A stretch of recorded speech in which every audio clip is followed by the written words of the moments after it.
Starting in 3, 2, 1, go.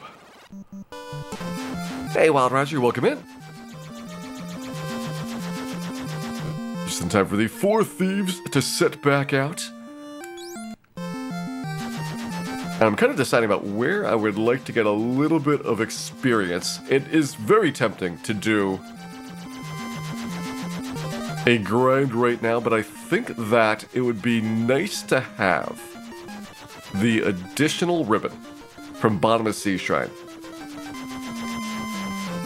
And that way we have to worry less about petrification and sleep during the waterfall trap tile fight, which I think is going to be one of our better spots.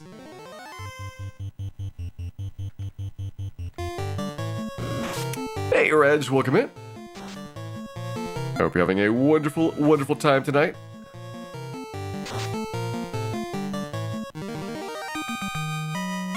Daylight savings time. I'm just hoping not to forget about virtual highlight savings time. The 1 hour of the year where virtual highlight is free to roam and probably cause lots and lots of property damage.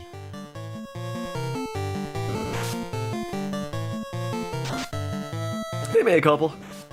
Yeah, if you didn't hear the news, Ultima 6, which is also going to be in RPG Limit Break the next time that event is held, is going to be an awesome games done quick.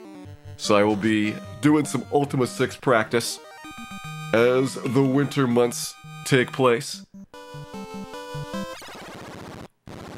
And I hope you're all looking forward to the return of Lord British and his vile and terrible deeds.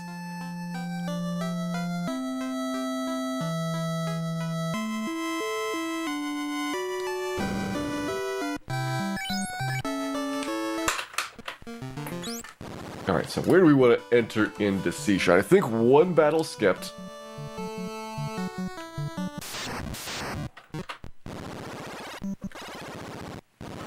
That gets rid of a Naga fight. Naga has Lit 2, and while it's not super dangerous, it is kind of an unnecessary bit of damage to take.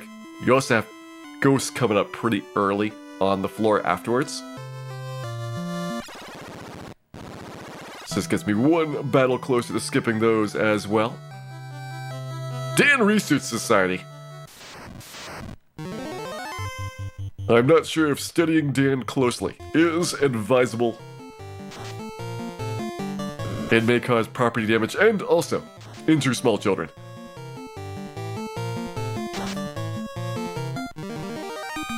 Hey there, Pyromaniac. Welcome in.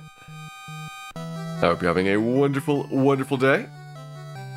What version of Ultima 6 am I going to be playing? It is the PC version.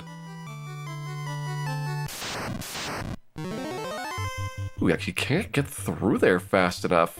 I guess the left-hand side is a little bit longer than right-hand side for the number of steps. That's okay, gets rid of a whiz-zag fight downstairs.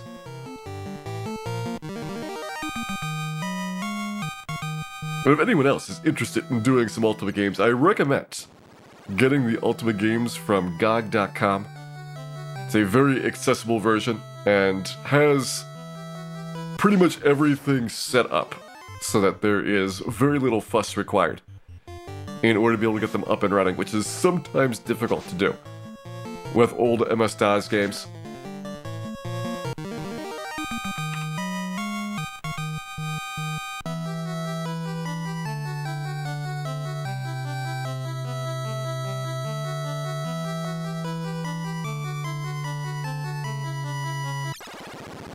Up to floor 3, up to floor 4.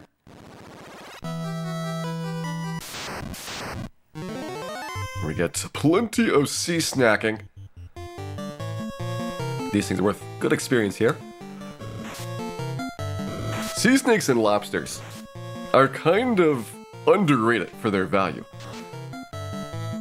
Something that I didn't really understand very well until Randomizer, where the Sea Shrine Pile of Pain encounter very clearly shows you how good these are for XP. And they're not that difficult to take out. Lobsters are even easier, since they have less HP. But sea snakes, if you got Lit 3, are a great matchup for it.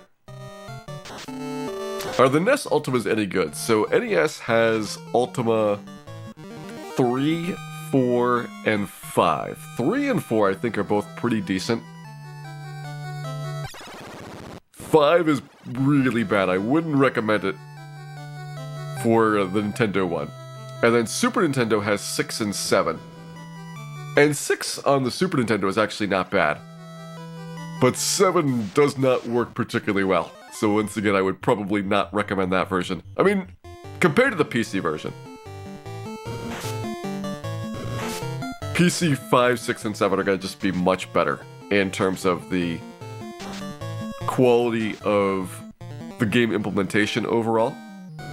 The nice thing about 3 and 4 on the NES is that they did go and have probably a little bit better graphics and sound, although the storylines are probably modified a bit to be slightly shorter. But by the time the Ultima 5 came out, the PC was able to kind of catch up and beat out the consoles in terms of performance. And so you start having better and better versions on the PC at that point. And then Ultima 9 happened, and everyone should just forget all about that.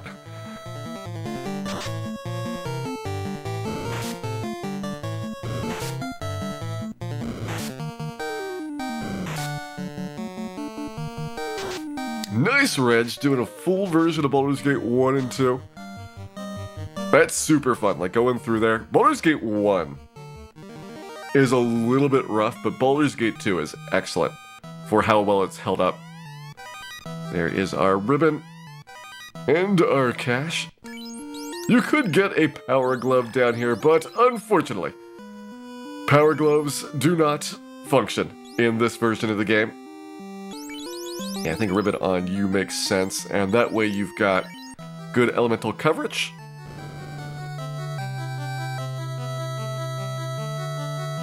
And I believe this is the light axe chest. I have to actually think about these things. It's been so long since I've been able to pick them up. And it's also the Sea Shrine Pile of Pain. See, the light axe does not really help me. I guess we could have done Lit 2 with Neep. He's gotten some good damage in there. Yeah, there is a couple of really bad things about the later Ultimas. So they tried to go for more of a 3D style, and they didn't have a strong enough game engine to really support that. So a lot of the things that you kind of imagine that go wrong with 3D games went pretty wrong with those later Ultimas. But then also just the character of the game kind of had a lot of compromises. And so the storyline for Ultima 7, 8, 9 starts off with a little bit of an interesting hook. But they wrote themselves into the corner for a lot of how the Guardian interacts with the Avatar and with Britannia. And it really felt very forced later on for a lot of how it put together. Alright, so I have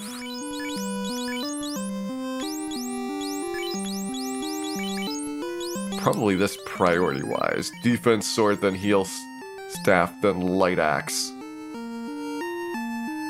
And then Dan also has Zeus Gauntlet for lightning damage. Then you've got fire, you've got just light axe, which is the weakest option overall. And then Thor Hammer here, which is good for lit damage. So I would say,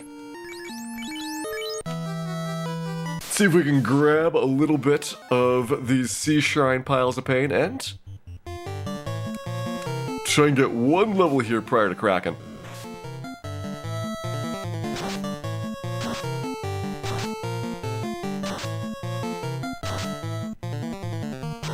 At least the hallways don't flicker like in Fester's Quest. Fester's Quest I actually thought was pretty fun. And it was a little bit confusing about where to go. But I really enjoyed Fester's Quest for some of the mechanics for the weapons. Like, Fester's Quest for the NES had pretty much a really deep system for combat, which is kind of surprising because it wasn't really based around that too much, but you had all these different unique weapons that then had a bunch of different power levels, and they would have very different utility, like different shot patterns and different ways that they interacted with the enemies. And so you could actually get some pretty cool things if you knew what you were doing. The problem was knowing what you were doing was really tough because there wasn't a lot of direction and help in that game for where to go or what to do. I think a lot of people got stuck very early on, and so they didn't get to see a lot of what the game had to offer.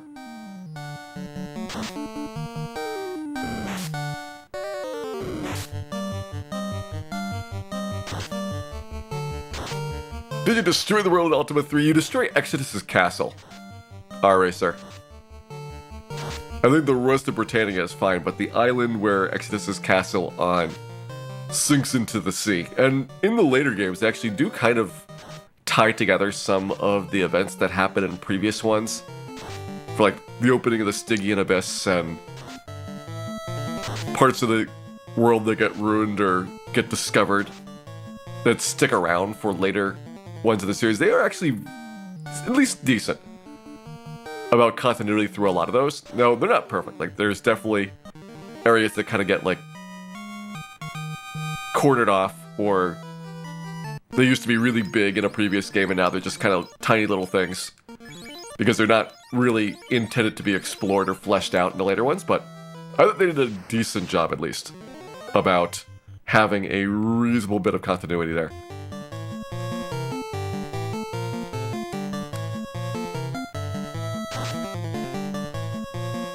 Hey, C:// welcome in.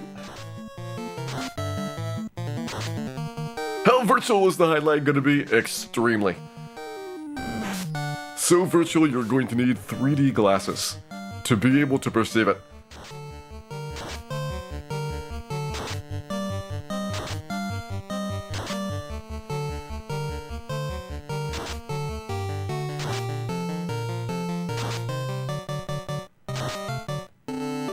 And the Seashine Pile of Pain fight's going pretty well here. I'd like to have the black shirt, probably, to get super efficient on doing these, because we could do this in one round if we had an Ice 2 on top. But this is definitely a more consistent fight than the mummies are, which is surprising. I don't think we've ever really exploited this a lot in challenge runs in the past. This is a very popular formation for the randomizer because you can get it in areas that might be more easily accessible, and you can have parties that just have tons and tons of spell slots to make killing these things quickly. But as you can see, Lobster is very, very easy to take out with a Lit 2. Sea Snake's a little bit more difficult, and the Sea Trolls are probably the lowest value things in here, because they have a bunch of hit points, and while they don't do much damage, because they're tough to kill, they slow down the overall process.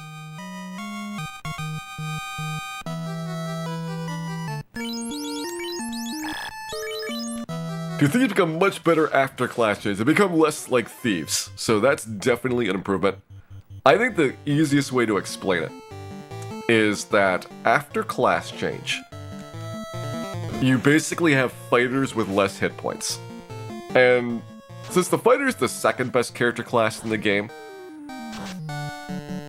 pre-class change, that probably makes the ninja, worse than all of the other class change ones, and probably worse than Red Mage and worse than regular fighter, but, they're like the 9th or 10th best character class.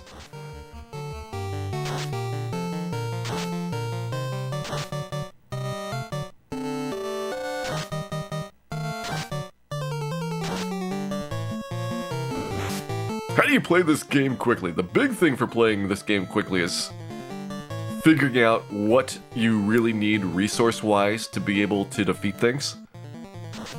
And these are probably not a great example because they are terrible at everything. But just having a good balance between single-target attackers, who are the most efficient ways of dealing with the bosses and with a lot of the big fights, spellcasters who can buff up your team, and you want to have generally the fast spell to improve your single target damage, as well as AoEs for larger battles and healing. So a little bit of a mix of low-level black magic, as well as a good amount of white magic throughout the different levels. And so that makes a red mage a really good character class. Or if you want to be a little bit more differentiated, you can have a white mage and a black mage. They won't be quite as survivable in the late game, though. And then just finding out great places to get experience. Because one of the other things this game really experiences is that you're kind of meant to have a very solid 2 or 3 hours of grinding in between every single dungeon. And that's a pretty laborious task, and one of the things that really slows down the pace of the game. But one, if you can go in and beat things without having to do the grind at all, you're saving that time. Or if you find very efficient ways of getting experience, like this trap tile here, you're getting a consistent fight every single time. It's great XP overall. Some would say as much as 3 Agamas worth of XP. You're able to level up much more quickly than really kind of the intention of the game. And it allows you to kind of jump from dungeon to dungeon. And with Thieves, you have to level up a little bit more than you would with a lot of other party combinations, but certainly with 4 character parties, any group of characters can beat the game and not have to worry too much about super deep optimizations like getting particularly advantageous level ups or anything like that.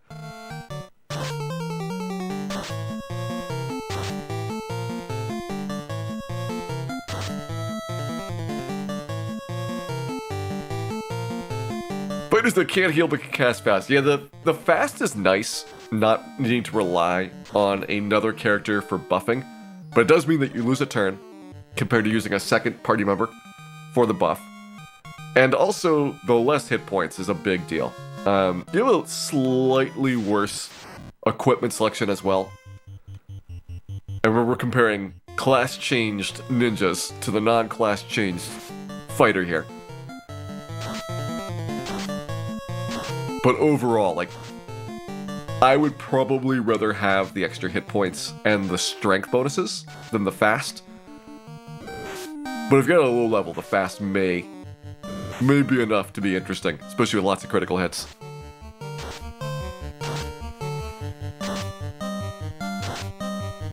What spells are we being cast? So we have Thor Hammer and Zeus Gauntlet that do Lit 2. Mage Staff does Fire 2. Light Axes are Harm 2. And we'll be picking up the Black Shirt pretty soon, which does Ice 2. Those are going to be the offensive ones we can use. And then defensively, we got the Defense Sword, which casts Ruse, as well as the White Shirt, which casts Invis 2. Those are your big ones to have utility from. And there's also, you know, like heal helmets and heal staffs and things like that, but mostly we stick to the big ones. And you can sometimes need healing in Temple of Fiends, since you can't carry enough heal potions to comfortably get through that dungeon. But it's a relatively uncommon one to get a lot of use out of.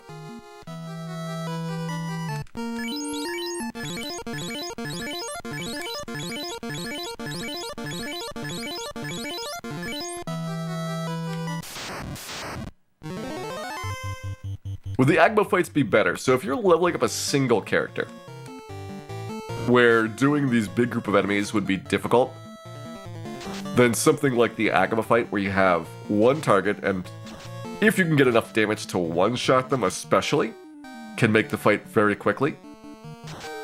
I kind of doubt that the ninjas could one-shot Agmas here, even with a katana, which would be the best weapon we have access to outside of Temple of Fiends. But like a fighter with a Sun Sword or a knight with an Excalibur could definitely one-shot him. If you were solo, that's a really big consideration. Agama's a very safe fight, so while you get a little bit less experience per encounter than, say, doing an eye grind at Ice Cave, you don't have to worry about losing your progress if you get an unlucky roll.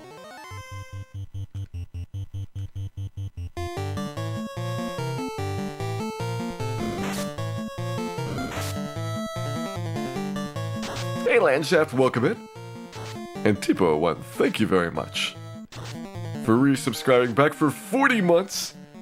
I am sorry to hear that your illusion of Gaia Run did not finish, but hopefully you continue working at it and get another PB in that game. Indira, thank you very much for resubscribing as well, back for 13 months. Hope you're having a wonderful, wonderful time here, and hope you enjoy our 4 Thieves and later our virtual highlight as well. Best gold grind. I mean, with a heavy mage party, you could do something like this fight, but if you're purely into gold, I will point out that the eye fight is one of the rare encounters, because most undead do give you maximum gold. It's one of the rare fights where you get 1 point of gold per experience point. Here at this fight, we're getting about 75%, so it's not quite as efficient for doing it. But doing an eye grind would be definitely quite quick, and if you did it post-class change, you could use the warp spell to very quickly get to the eye, and exit to very quickly get out, so you wouldn't even really have much of a worry about safety in that battle. Eyes would be 30,225 gold a pop.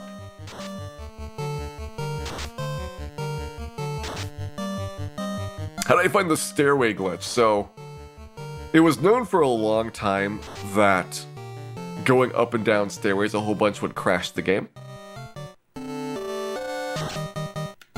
And so I did a lot of research into figuring out how you could actually turn that into useful bits of instructions. So like the big part of that work was finding these little parts of code that you could jump to. And that's why it only works in the Famicom version, because the jump instruction is one of the characters in the Japanese character set. And the US names don't have the right values in order to be able to jump anywhere, so they can't do all that much. Even though the glitch functions exactly the same. Since there's not enough information that you can pack into the names, you can't do interesting little programs with those. And then it was a lot of trial and error to figure out different things that you could do with the jumps. So like, one of the early things was figuring out how to write into your inventory. And so that's like the very first thing was, you know, giving yourself the canoe or the airship early, and you very quickly went and finished the game. Then it moved on to like giving you the orbs directly, because they're stored in a little bit of a different way than inventory items. It took a little bit more exploration to figure out how to get those. And so then you could go right to Temple of Fiends, you didn't even need the airship anymore. But all of those setups required lots and lots of times using the glitch, because every single thing that you're setting, basically you have to do the entire staircase glitch once in order to set one piece of information. So after that, it moved on to figuring out how do you jump directly to the credits, because there's a routine that plays the ending credits, so you could go and directly activate that. And since there's a lot of bytes required, it was actually set up certain values in your inventory for like this many tents and cabins and houses and heal potions and so on, and then use those values to be able to call the credits. But again, that's still requiring lots and lots of setups. And so eventually I figured out how to replace what an NPC did. So basically what conversation played when you talk to an NPC with the conversation for Chaos, and triggering that fight. And we just had to figure out how to beat Chaos at level 1 with no equipment. And that was the easy part.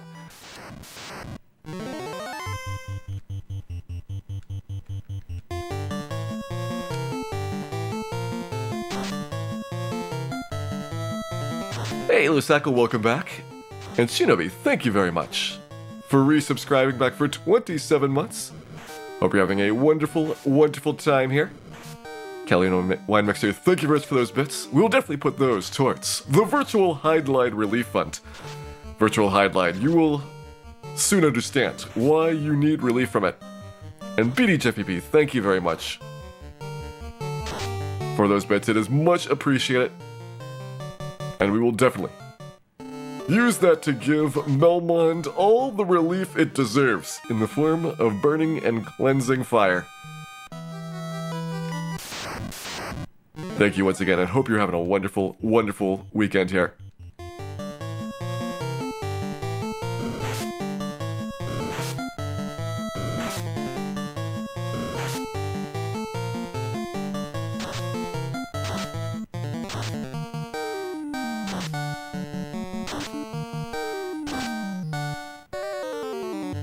Hey EPM, showed up in anticipation of Virtual Highline, highly commendable.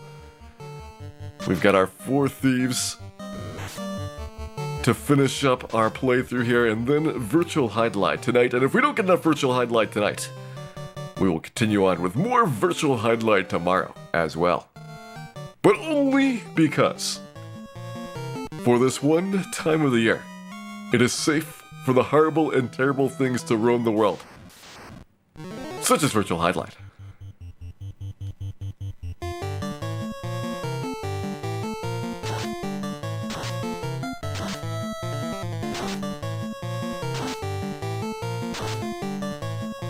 Beating Chaos at level 1 was basically setting the level of your lead character to a very high number.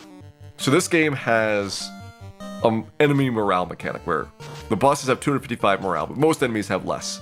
And that gets compared to your lead character's level, plus a large random factor, to figure out if the enemy is going to panic. And you can use the Fear spell to reduce enemy morale, but that would be very difficult to get to work on Chaos, and would take a while to get Fear anyway. And so what the any percent glitch does is it sets the lead character's level to around, like, I think it's level 230 or so. And that's pretty much enough to guarantee that things will work. But you also need Chaos to, like, fail the morale check and go relatively early in the round. So you're also manipulating how many frames, just like the any percent US run does, for getting through the game. So essentially you're starting the game in a known state, and you're buffering all your inputs during that Chaos fight, so that Chaos goes very early in the round and also fails his morale check.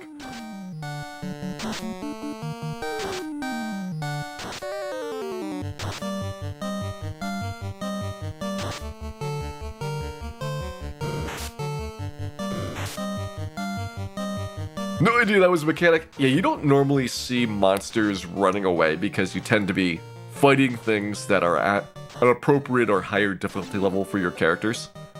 If you ever go back to, like, an earlier part of the game, once you're, like, level 20 or so, you'll see a lot of the enemies around Canaria in the early parts of the game run away. Like, even as low as, like, level 16 or 17, some of the more panicky monsters will start to flee. So things like Peds or spiders or zombies or things have relatively low morale scores.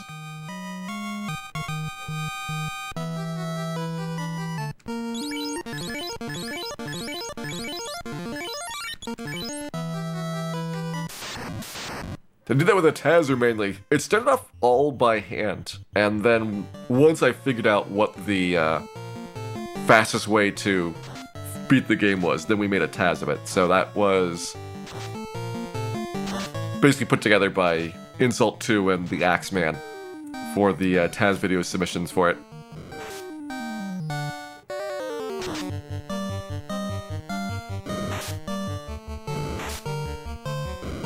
And BDJPB, thank you very much for another contribution to the Melmond Relief Fund.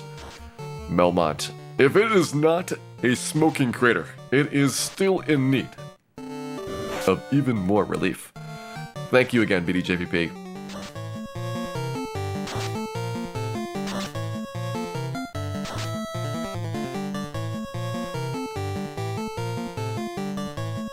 I'm also, by the way, really liking this grind spot here. Surprisingly so. Like, I was thinking about doing more of the fights against the waterfall monsters, but this gets you pretty consistently higher experience, because you don't have nearly as many of the low-quality fights.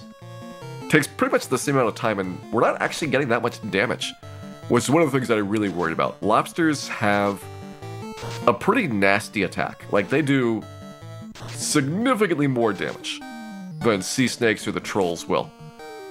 We're not getting too many rounds where we're getting lots of lobsters attacking. And also, ninjas have at least a little bit better physical defense than most of our spellcaster parties or other parties that require grinding in order to be able to finish. Like, you don't even really need to grind for like a 4 fighter party or 4 black belts or anything like that, because they're just powerful enough to beat the game on their own.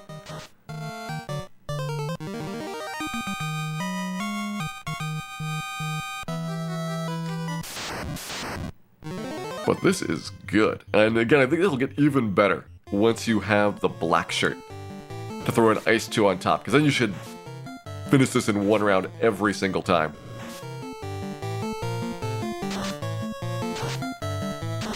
Hey, Sugar Frosted. We will indeed have some virtual hide line after our 4th Thief playthrough is complete. Runeseeker 22, welcome in. I hope you're having a wonderful, wonderful weekend here. I hope you enjoy tonight's adventures. Hey, Demoff.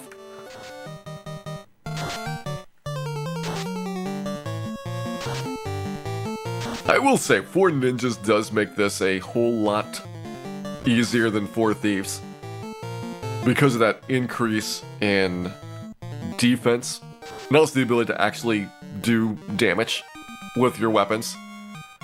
Because 4 Thieves, you're limited to your best weapons being the Rune Sword, Coral Sword, Dragon Sword, and Silver Knife or Falchion, depending on where exactly you are towards getting your next bonus attack. You really, really have to work hard on dealing with any of the single target fights. Now, multi-target fights like this, pretty much everybody's going to use the same strategy, which is lots and lots of lit 2s and other spells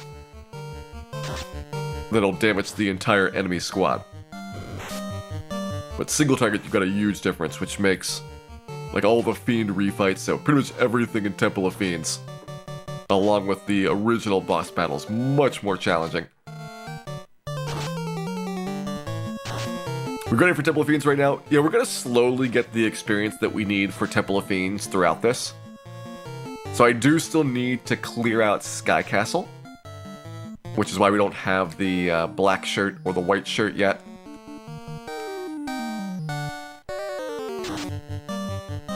As well as our last ribbon, the 2 katanas. I'm trying to think about what else we're getting in there. I guess we get the Pro Cape. Replace another one of the bucklers. Like, there's a couple of things that we get Agamo-wise and equipment-wise that should be good.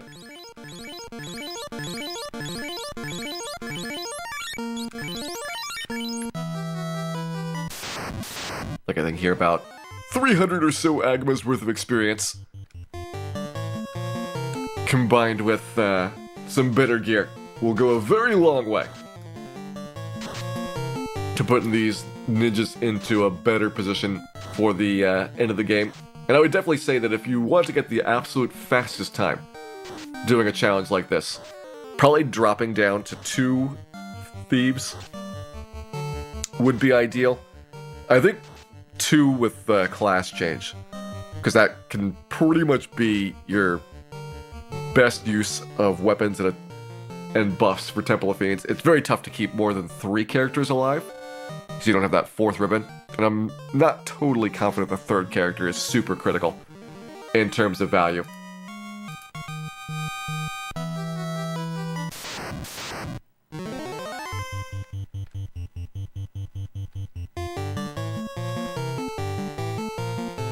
Fractal 9091, thank you very much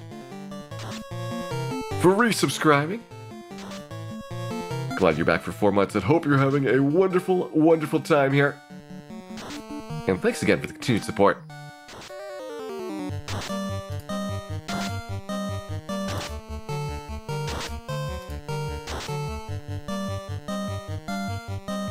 But I kill off the characters immediately before Temple of Fiends. No, you actually want to kill the characters off well before. It's like a 4th character, you're not going to use them in Temple of Fiends. you'd actually want to pretty much get rid of as soon as you're past Lich, like into that region of, well, maybe past class change. So get through Ice Cave and Ordeals, because having the fourth character is a good distraction there. But then at that point, the fourth character probably would go away. And if you're going to go down to 2 characters, you could maybe do that early, but I'm still debating about whether 2 or 3 would be the better number. But you definitely get rid of the fourth character as quickly as you could.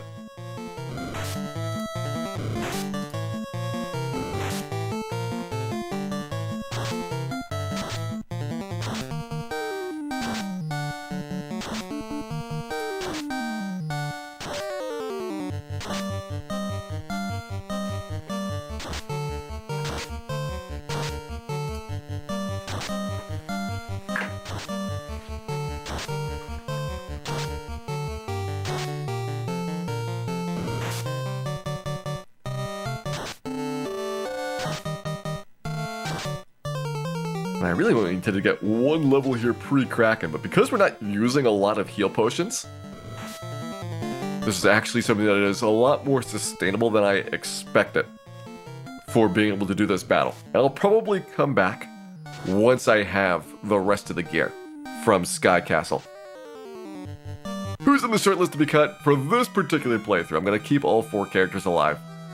We'll try to do our best to make it through Temple of Fiends with everybody. No promises, though, because there's no revives. So I can't easily bring somebody back if they die. And because of our heal potion situation, they get hit by lots of elemental spells. They might take so much damage that it's not worth bringing them back. But one of the many regrets of the ninjas, they don't have any travel spells, so unfortunately, you can't like pull out the second katana or the Mazmune in order to make it easier for you to travel through and do the fights again. In fact, speaking of second katana, I'm pretty certain that's not going to be worth picking up because it's going to make for likely much worse encounters in Temple of Fiends to go through there.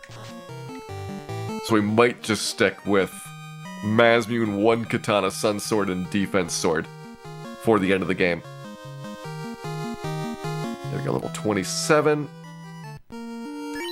1 more person to hit it. Just about done with our grind here. And kind of like the eye grind, while there are some bad monsters in the Sea Shrine, there's no ghosts once you get onto the next floor. Like, the only unrunnable on the bottom floor is the Water Elemental. So you can actually do pretty aggressive grinding here without having to worry too much about the off tile.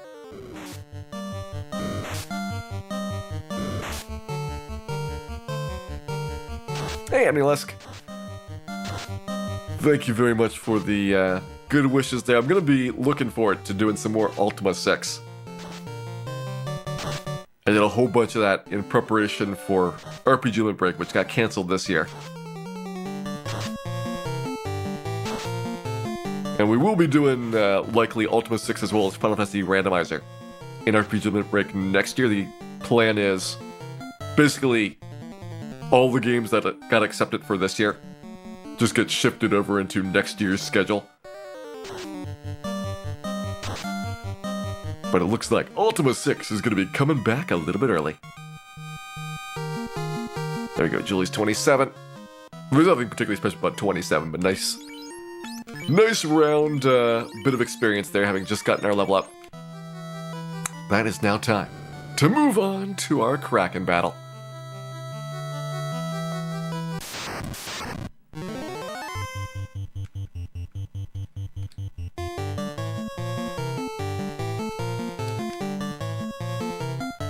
That's right, Landship. The evil and vile Lord British has returned, and it is up to us to once again rid the world of his evil presence.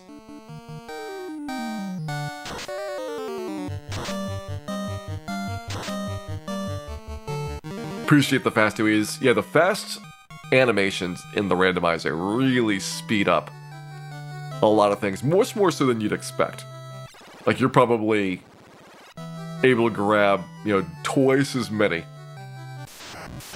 combats in the same amount of time, which is a pretty significant difference when it comes to grinding. Also, you get, usually in randomizers, a fairly large bonus or multiplier to enemy experience, which again can be like a 2x or even 3x speed up for your levels. You combine those two things, and it's like a level every couple of fights in the randomizer, whereas in the base game, even though the levels flatten out, and you're getting a pretty healthy amount of experience per fight, it takes a while to get each level up to progress on with. That right there was our last 27, so everybody has hit that mark now. And our water's showing up. We shouldn't have too much of a problem with them, even though 3 waters is the most you're going to see here. And we don't have ice, which is their weakness to use in large enough quantities. So I probably could have just cast the ice too, we don't need that many fast spells. In any case, we're going to deal with them the fun way. Is Sea Shrine Pile of Pain the best one to grind on for this party? I would say yes. For a 4-character group, it's a really effective grind spot. I'm actually kind of tempted to see how well that would do with some of the other parties that had previously been doing their grinding on the waterfall trap tile. Now, for parties that can go into Temple of Fiends, Temple of Fiends has some other fights that are even better, but this party doesn't have travel spells, so they cannot use Temple of Fiends effectively for a grind. They're forced to do all their grinding prior to going in.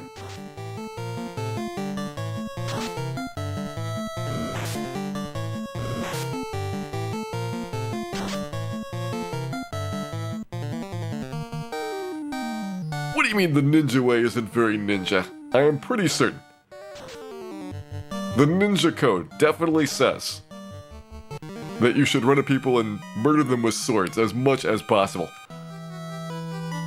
I mean, it's a very effective strategy here. Working extremely well at taking the monsters down.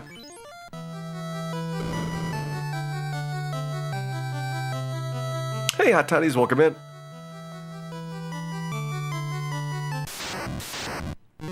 Indeed we have some hot ninja action going on.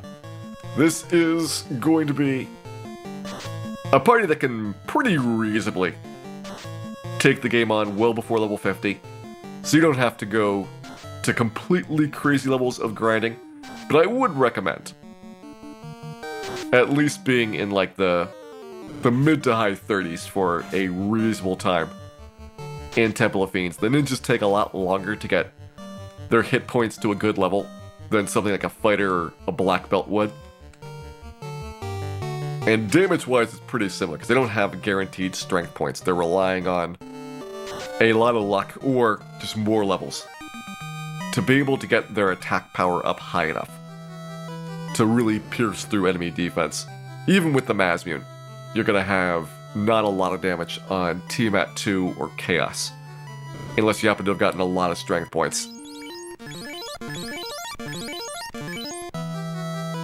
Alright, here we go. It's Kraken time. And I think we will go defense sword, couple of fasts, and go from there. So you've got Sun Sword, so you're worth fasting. In fact, I might just attack with you this round and have you two fast here. And it's a little bit of debate whether the fasted weapons are going to be better or worse than just doing continuous lit 2s.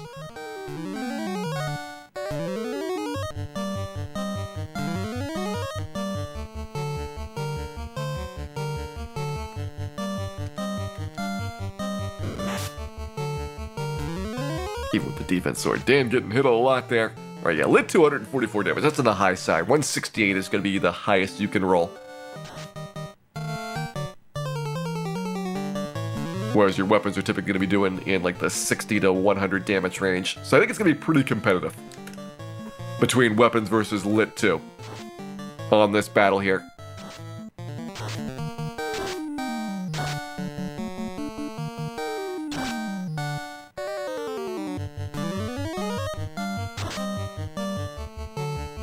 73, 66, and 55. I think the Lit 2's actually won that round.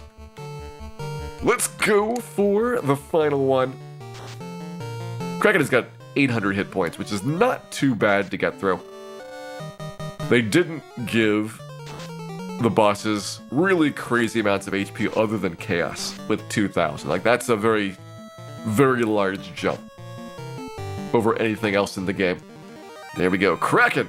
Our third fiend is down.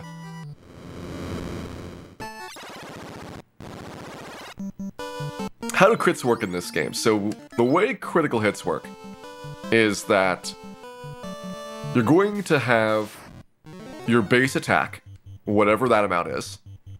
Then you're going to roll your base attack a second time. And then you're going to subtract the enemy's defense off that combined value. And since you basically doubled your base attack, even enemies that have lots and lots of defense, unless they've got like 255, something like a scum. But normal enemies cap out at 100 for like Chaos or Tiamat too. So you can pretty easily, with the hit that criticaled, bust way past their absorb rating and do all the excess damage on top of that.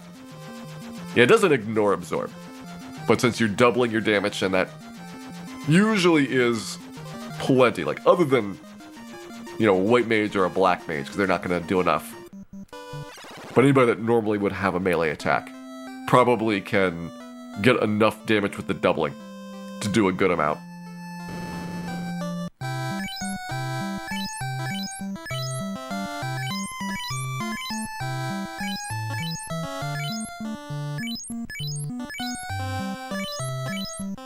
Magic criticals work the same way, but because there's no absorb rating for magic attacks, it's kind of a less impactful factor. Like, it's really just a straight up roll the number twice and not worry about what you're going to have to subtract off. It's like a weapon will be a really big influential factor. So it's a lot of times you are doing, you know, like, let's say you got a 50 base attack. That means your attack roll is 50 to 100. Now the monster's got, you know, 70 defense. So if you roll between 50 and a 70, you're doing 1 damage. Well, 50 to 71. And then at the very top end, you're doing 30 damage. But you put a crit on there, and now your range is 100 to 200. So you're guaranteed to do at least 30, and you can be doing up to 130 damage. And that is now, you know, more than 4 times what you were doing before, even though mathematically you only doubled what your damage input was. The same amount got subtracted out, and so it really dramatically increases the damage output. That's for anything that's kind of close to absorbing your attack. And the further and further you get past the monster, like if you are just dramatically overpowering them, then it's more converging on what a straight up doubling would be. Hey there, expensive foreigner. I so wish we had buy 99. That's such a big factor in the randomizer. Because it means that if you, like, accidentally use a couple more heal potions, if you want to, you know, heal up the last 2 points of damage, it's not a big deal to recover it. But in the base game, it's, you know, like 2.5 seconds to rebuy a heal potion. Like, it adds up as you start getting more and more of these things. To the point where you actually, like, care about which shop are you at. Because this one only has 3 items in it. It draws the screen very slightly faster for each heal potion we purchase. Whereas if you went to, you know, a shop with 5 items, it would take slightly longer to get each one of these.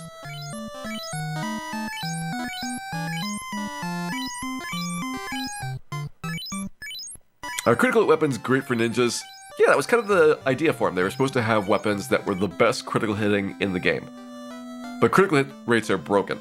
And so ninja weapons really don't have any difference from any other late game weapon. And so as a result, their big advantage got just completely lost. Because you'll have, you know, a knight with actually slightly later weapons in the table, so they'll have better chances. The ninjas critting by like a couple of a half percents there. Instead of the intent, which was ninjas to be like 20% better than anybody else. Which is a really, really big amount.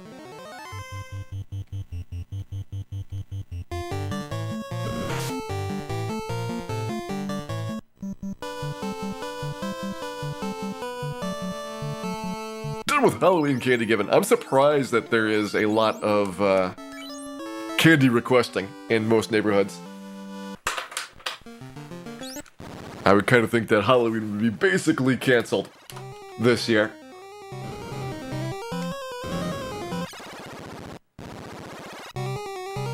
Hey, Secret Final Boss, welcome in.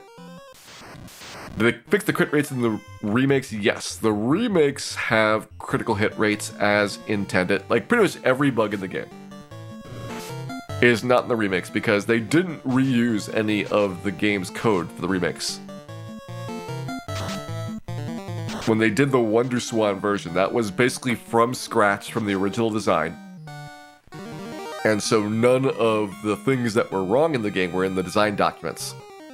And as a result, the Wonder Swan version has none of the bugs that you see in the NES version. And the Wonder Swan version is what was used to do all of the later ones as well. I think Light Axe would be slightly better damage here. Light Axe to Light Axe, Mage Staff, and Thor Hammer.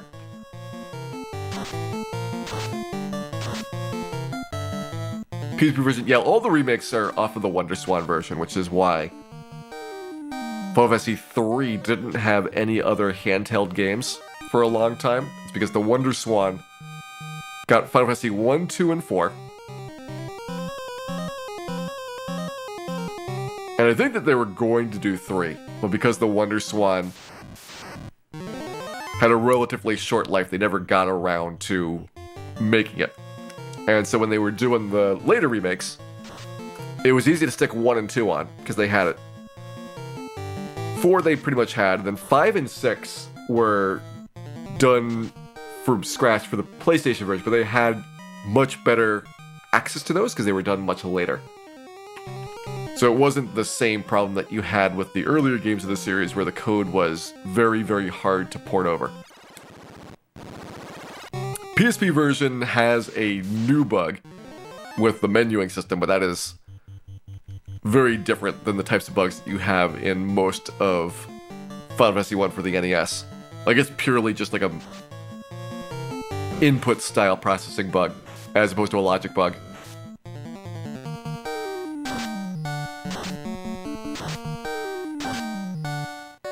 Any bug fixes in the randomizer that weren't fixed in the remakes? No, it's the other way around. There's a couple things that were fixed in the remakes that are not fixed in the randomizer, and that's because it's not clear what the NES behavior would be. Like, there's a bunch of other things that changed in the remakes, like having all kinds of additional items. Elixirs, high potions, ethers, switching over to MP instead of spell slots. So you can't really translate some of the things that were done in the remake, like making intelligence do stuff, to the NES version, because it's not clear if it would be really the intent of the NES version to have that same type of experience or not. So the randomizer fixes things where it's kind of obvious about what should have happened. You know, that should have increased your attack power and accuracy by certain amounts when you cast Saber. It doesn't. Alright, fix the Saber spell. But intelligence doesn't have any clear, this is what it should have done, and so you can't really do the same thing for it.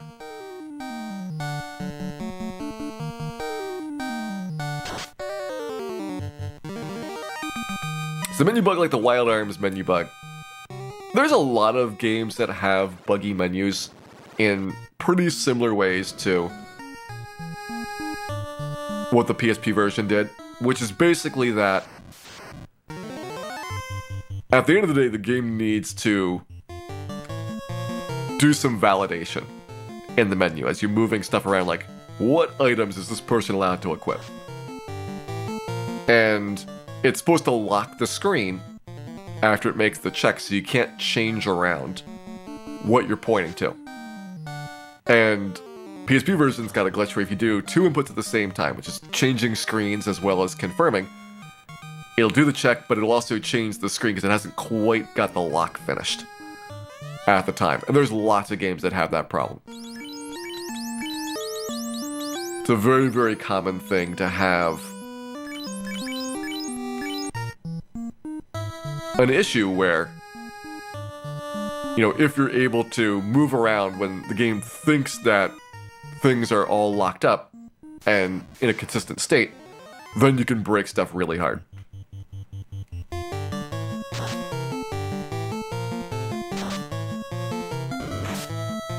Is virtual hideline a trick or a treat? I assure you, TV's Brent. Virtual hideline is very, very real.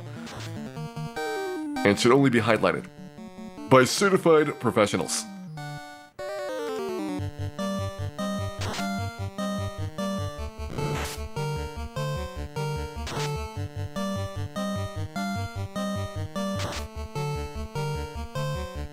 Are there any comments in the assembly that helps with understanding? So there is a disassembled version of Final Fantasy that somebody worked on probably about 8 or 9 years ago now.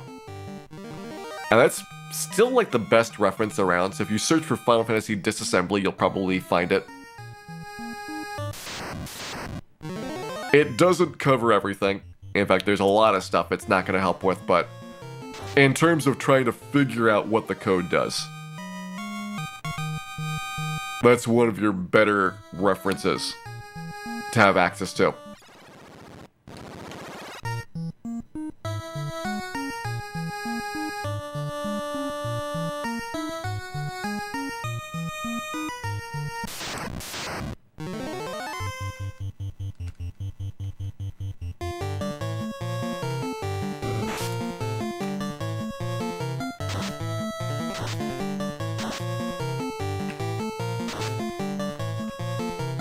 Man, Evil Man got his X-Fur off.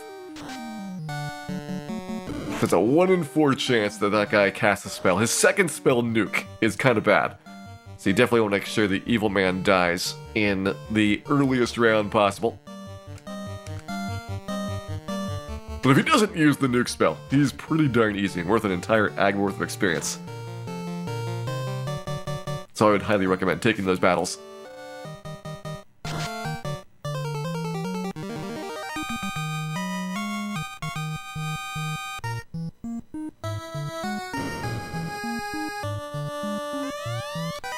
There we go. Last of our 3 ribbons has been picked up. Who's gonna get that?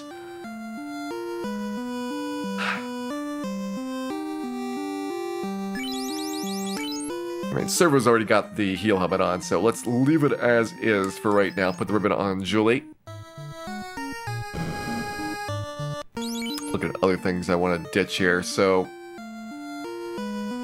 I do kind of want the white shirt and black shirt. The problem is juggling all this stuff around. So we're gonna have to free up some space. We also want to get the pro cape out of here. And so things that are easily replaced are gonna be silver shields and pro rings if we need to. Yeah, I think actually fighting these guys is the right call. The hardcore manicore action. Another one of those surprising gems discovered during randomizer play as being a really great grind fight. How did Kraken go? Kraken went really well. I mean, all of the bosses for the first time through shouldn't be that bad. We might end up Bane sorting Tiamat just because it takes a really long time to kill her. But I can imagine Fasted Defense Sword and Sun Sword could probably kill her in a fairly similar number of rounds.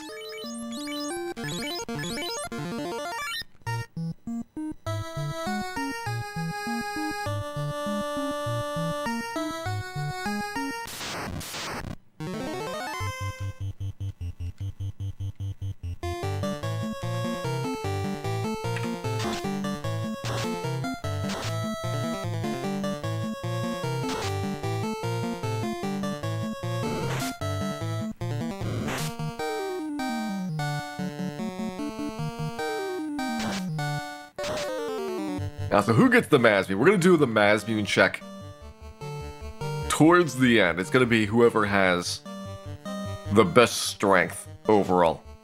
Because we want to have as much base attack power on that thing as we can. I have not looked at people's stats for a long time, so I don't know how they're doing.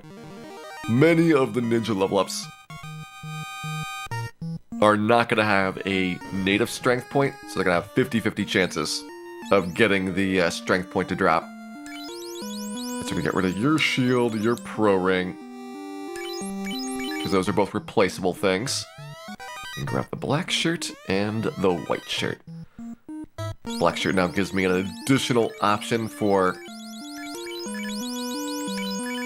grinding, because we'll now have an ice 2 on top of our 2 lit 2s in the fire 2. And the white shirt we'll probably want to have for the end of the game, even though it takes up one of my armor slots. And so essentially reduces our overall defense rating.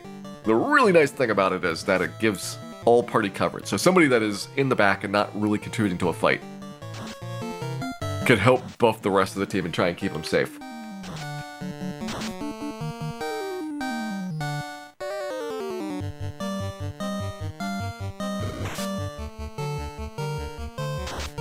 For those that don't have a guaranteed increase, do all stats and character classes have the same percent chance? Yes, 25%. Every level, every character class, every stat works exactly the same in that regard for if you don't have a guaranteed level up, this is the amount that you're going to get.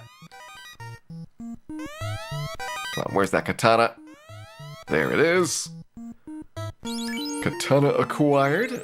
So that's going to replace one of these ice swords. Yeah, I think having it on Julie makes sense overall. It's a good spot for it.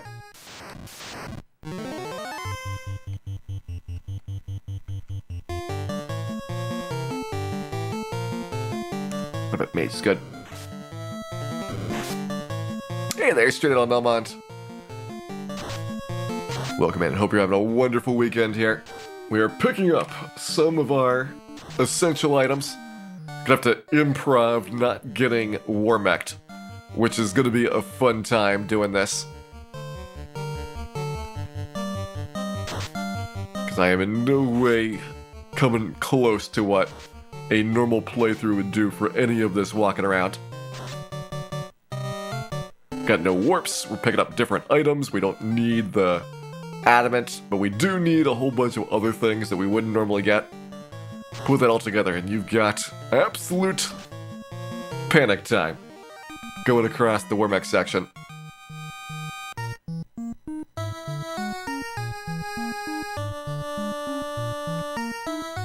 Not having the warp spell makes it particularly bad because you can't even bail out if you realize that you're about to hit them and you don't have quite enough steps to make it there. You just kind of boned. Wormek is 3 and 64, that's correct. In the original version of the game, he was 1 and 64. And my speculation is they increased his appearance rate so that it would be easier to find him for the Find a Wormek contest. There's the Pro Cape upgrade, slightly better than the Silver Shield.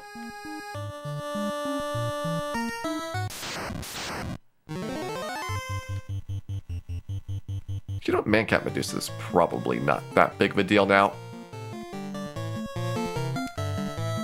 Got enough ribbons and enough fire resistance that the fire 2s are going to be annoying but not deadly.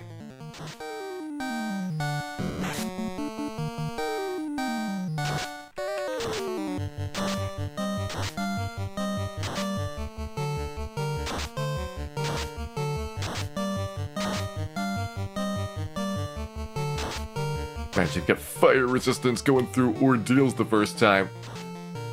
And unfortunately, a fire does not count because that would require that you go first. And if you go first, you might as well just run.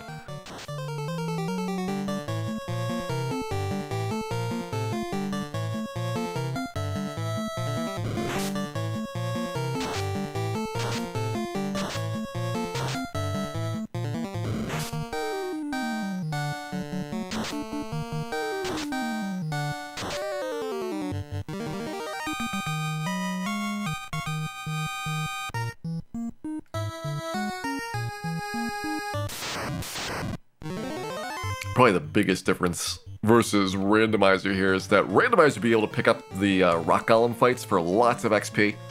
Rock Golems cast slow, and they also resist your elementals very strongly, so they're tough to kill once they get the slow spell on you. If they don't go slow, they become really, really good targets, because you can realistically take them out in one non-slowed hit. Hey, Lord of Envy. 4 Thieves is indeed quite rough. 4 Ninjas is no picnic, but it is a lot better, though, than do it without class change. We've done 4 Thieves no class change, and it is definitely an experience.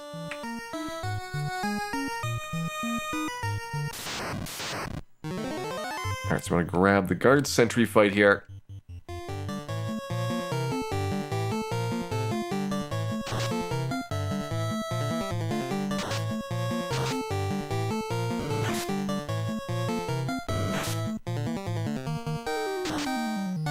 Hey, Zaitoriak, welcome in. It's going pretty well. I think we've got the end in sight for our 4 ninja playthrough.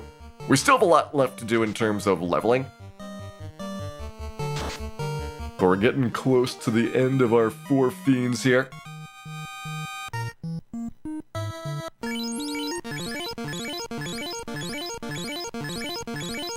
And that's a pretty big deal. It means that we can focus on one task and one task alone. Just getting ready to tackle Temple of Fiends at the end.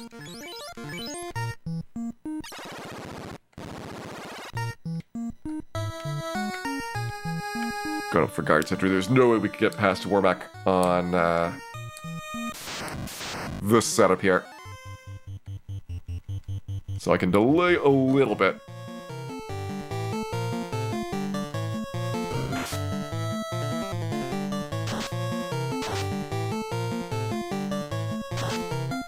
The fast spell's a nice thing about class change, but the big stuff is equipment.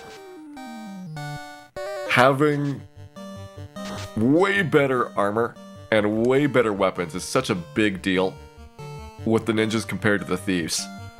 Like, there's so many more things that you can do very easily with this group that the 4 thieves would just very much struggle with.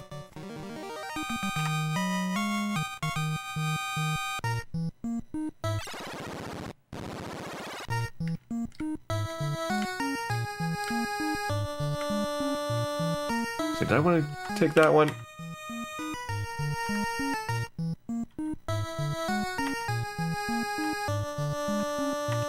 Yeah, I think I want to take it back down here.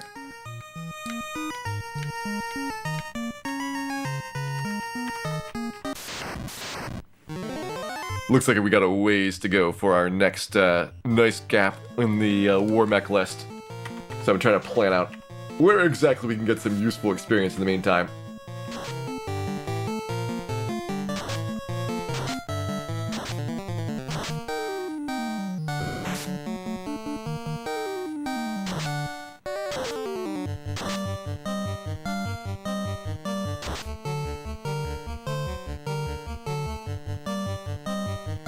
Final weapon is going to be Mazmoon Katana Sun defense.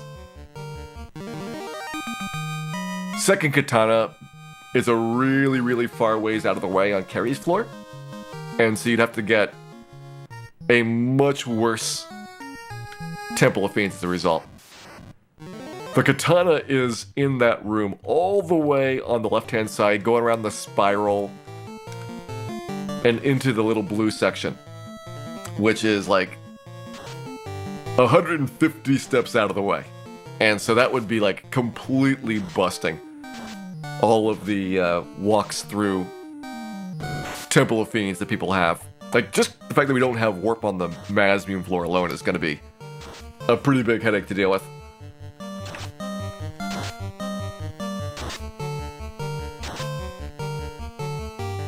Not even sure the Mazmoon would be worth it there. Like, one option is to go without the Mazmoon. It'd be like Katana Defense Sun Sword. Just hope that the extra number of people attacking is enough to push us over the top. Because the Mazmoon pickup, it's gonna really mess with stuff. Unless we can make wizards, or not wizards, sorcerers run away. It's gonna be tough to deal with the encounters there. Because we're gonna have a bunch of bad fights. Probably sorcerers or purple worms that we have to figure out how to get around.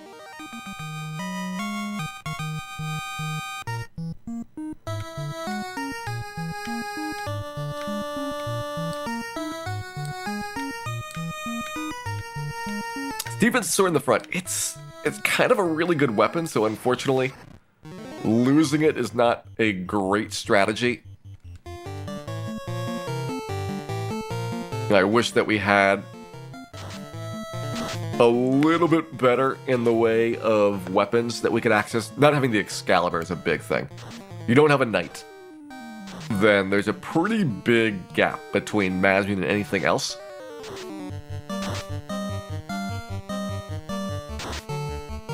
And there's this like pile of katana, defense, sun sword, and it really depends on everyone's stats about like which ones are the best options of those. Like, do you need critical hits? Do you need more accuracy? Do you need more base attack power? That's going to vary quite a lot.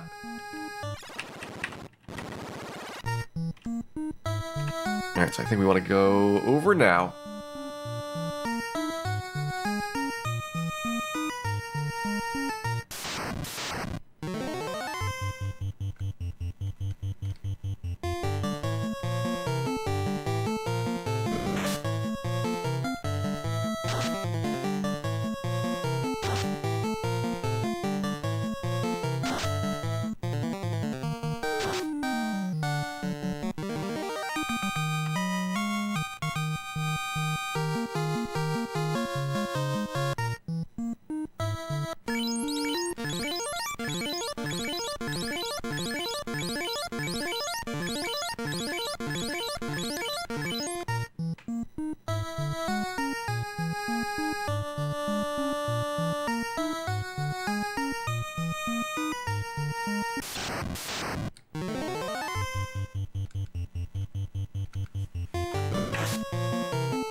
Get this air fight, and we're gonna take one more fight on this floor, which is gonna be Gurnaga Air, and that would have been Warmech upstairs.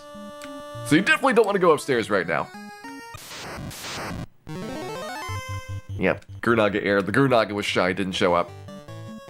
You can tell it's that formation, because the air elementals are over to the right, and now we should be good to head up to Tiamat.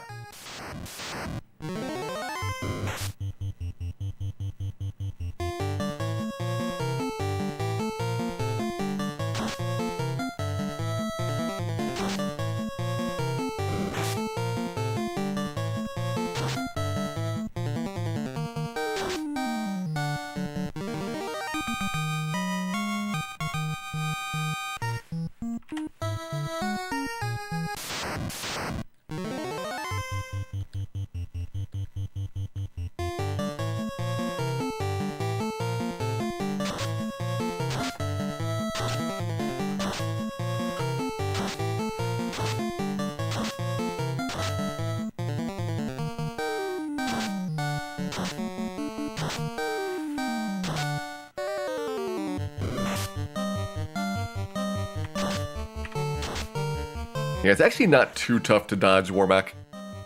Because in theory, he is every 21 or so encounters, but the trick is he's kind of clumpy.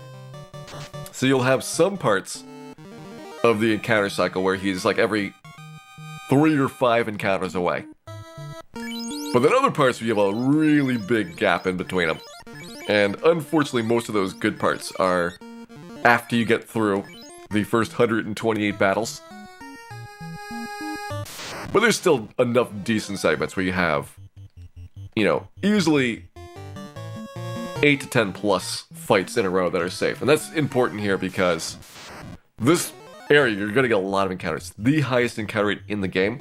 So, despite not being a long walk, you need to plan for probably on average 5 or 6 encounters taking place.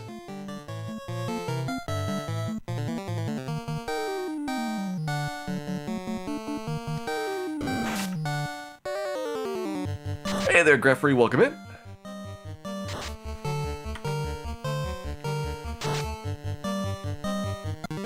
I hope you're having a wonderful, wonderful time here. And welcome in to our 4th Thief playthrough. We're gonna get some bonus fights. Let's get another nacho here. Nacho platters for everybody.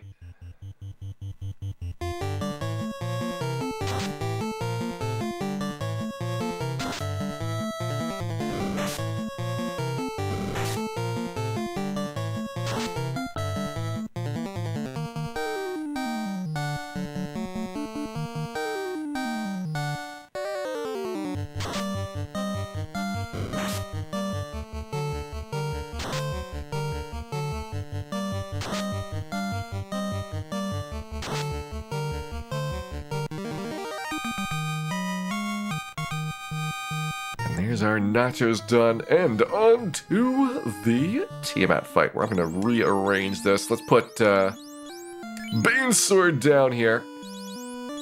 Rather have Julie with the katana be doing physical attacks.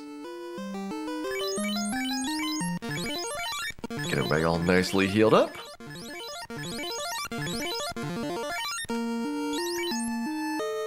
And let's see if we can deal with Tiamat. Now, the Banesword may have a somewhat short lifespan, but we will do our best with what we've got to make this work out. See, Dan, do you have the white shirt as well?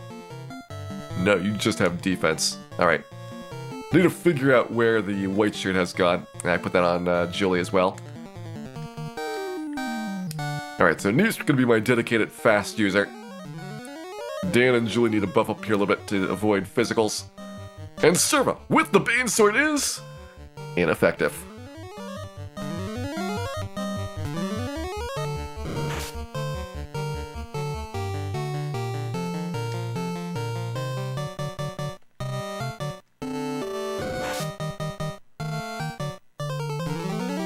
Tiamat, big on the bites today. It's actually good for us. We'll take a lot less damage on physicals than we will on her spells or skills. Good job, Dan, failing to get the fast off first. And so with the Banesword is ineffective.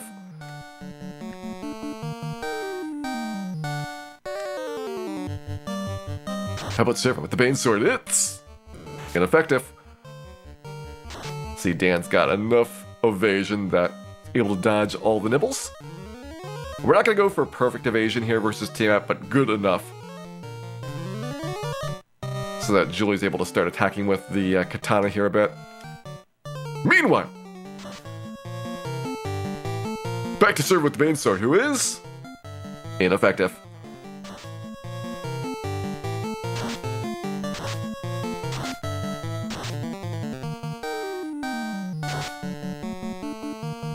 Wow, we are doing nothing with our melee weapons. Did not get a single critical going across there. Meanwhile, the Banesword, ineffective. Tiamat's got 1,000 health, so we need a bunch of credits to take her out. That was a good round, 250 damage so far. Dan will ensure that it remains at 250 damage. And Serva, with the Banesword, is ineffective. What's the chance of being effective? 1 in 7.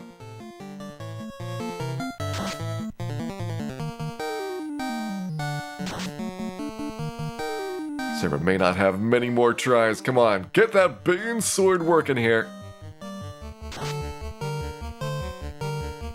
Serva with the Banesword is ineffective.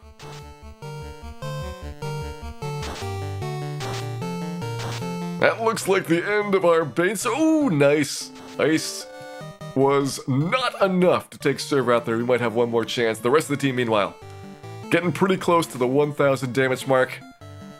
Come on, Serva. You've got 2 hit points left. And you've got an ineffective Banesword.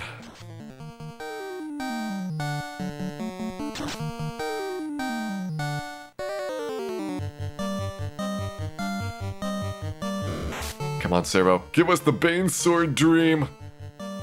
Nope.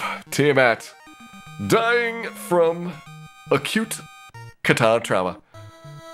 And there goes our 4th and final fiend.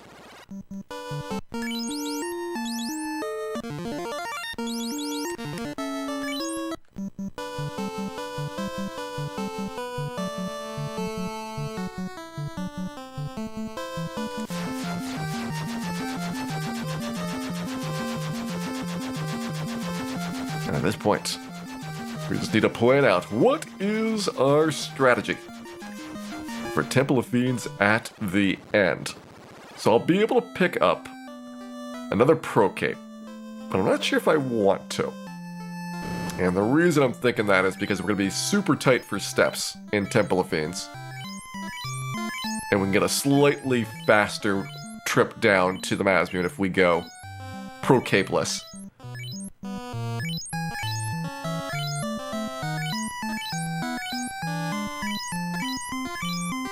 As of right now, level 28. I'm thinking that the Sea Shrine Pile of Pain may be our best grind spot here. At basically 3 Agamas per battle. And with the black shirt in hand, should now be 1-round fights for all the battles as well. Seems like it would be a pretty effective strategy overall. You can even try Bane sorting them, although I think that your odds of success would not justify doing that over the small amount of damage the mage staff provides. Can at least give it a go if you needed to.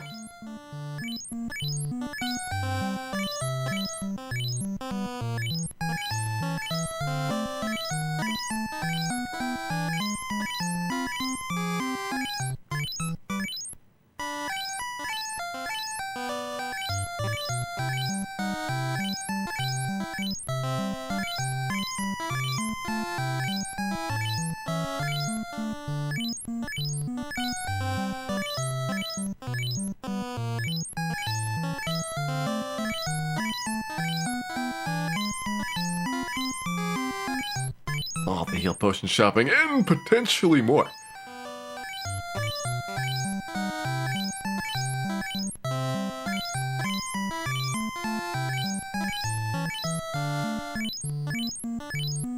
$35 hit points healing potions. Just the fact that you have a separate stack of them would be worth it. Like, if you could have 99 heals and then 99 of anything else. Even if it was a 25 HP healing potion, you would get it. Because that would be so much more valuable than only having one stack. Like, even if it was a 25 HP healing potion, another stack of 100 of those gives you close to 2,500 healing. Which for these ninjas would be, right now, 6 complete heals. By the time we go to Temple of Fiends, it'll probably be 4 to 5 complete heals. Like, that's a significant improvement.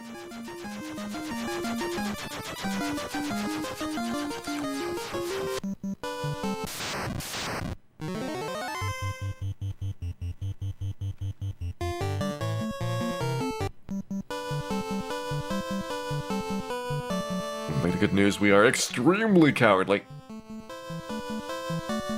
Our front 2 characters have a very, very good chance of running away. 3rd character, about 50%. 4th character, unfortunately, doesn't really get beyond 10%.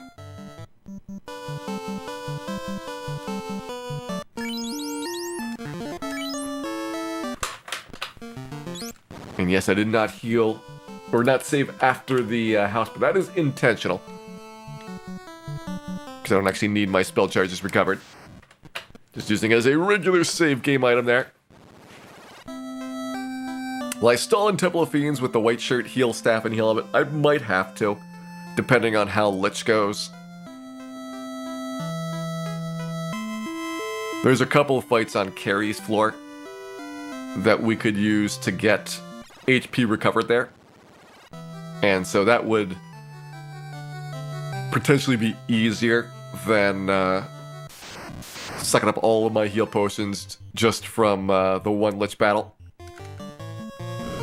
And that's like a really key one. Like if you can get through Lich Nucleus, then I wouldn't really worry about healing for the entire rest of the dungeon. That's more than you would get savings-wise from having, 2 knights using their cures and cure 2s, which is going to give you the equivalent of like 15 or 20 extra heal potions worth of recovery.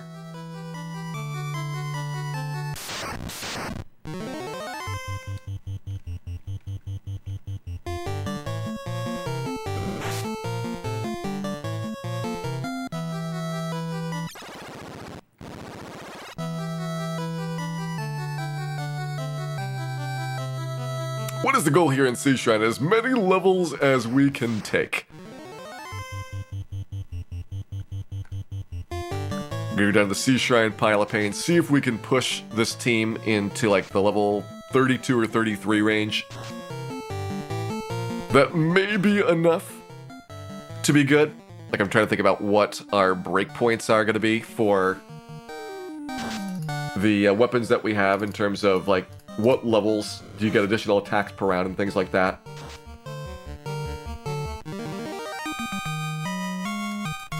you know, how many levels do we plan to get in Temple of Fiends itself from the encounters and things like that, so it can be a little bit speculative. And again, if you were trying to get the absolute fastest for Thief time you could, you would definitely want to have smaller parties so that you could push the experience into a more advantageous split for your team. Having to split it 4 ways is going to take much longer than if you split it 3 ways or 2 ways for getting those levels.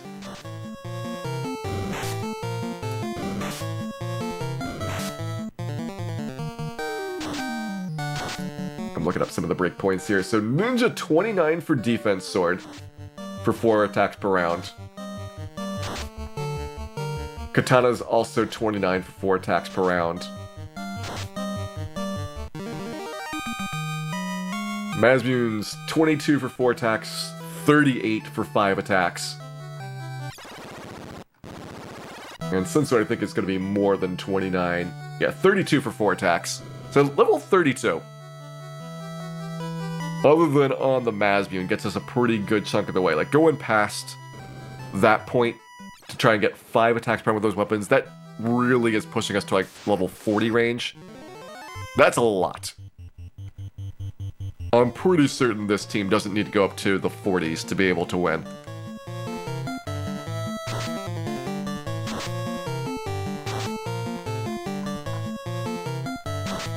Yeah, defense sword 45.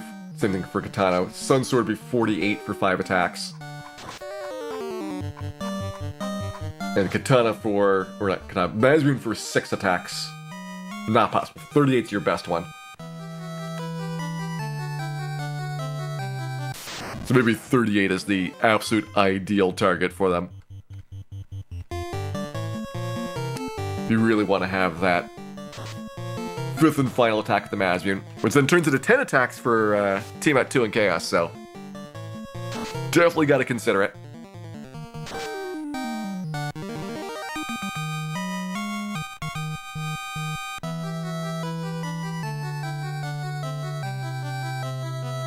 Hey, King Booty, welcome in. Alright, let's get our rhythm down. It's going to be Zeus, Black, Thor, Mage, and it's gonna keep changing because we get poisoned every now and then. Hey, Christopher. 4 Thieves takes time.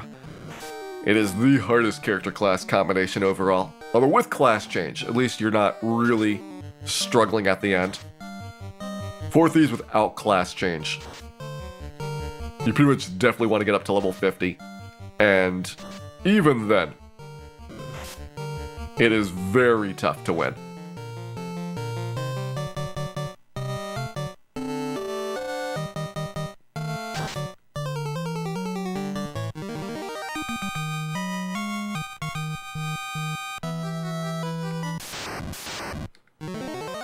Not allowed to kill characters. Yeah, I'm doing this without killing characters, otherwise I'd definitely be going down to a 3-character party. Maybe a 2-character party. Because you want to have that one person with the Mazmun hitting level 38, and the rest of the team, probably 2 people at 32, would be kind of the optimal setup for it. The 4th character, you wouldn't even bother to bring them to Temple of Fiends. Just let them die for pretty much as soon as you class change.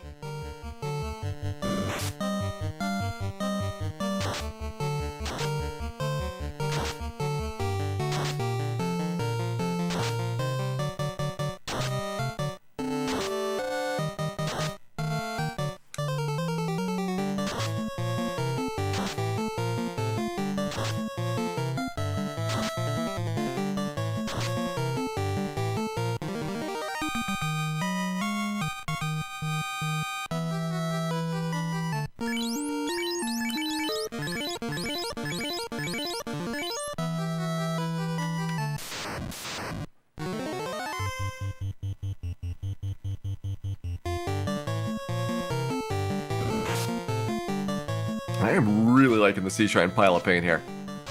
Again, a very underrated trap tile. I think until Randomizer showed that it had pretty good value for a lot of situations.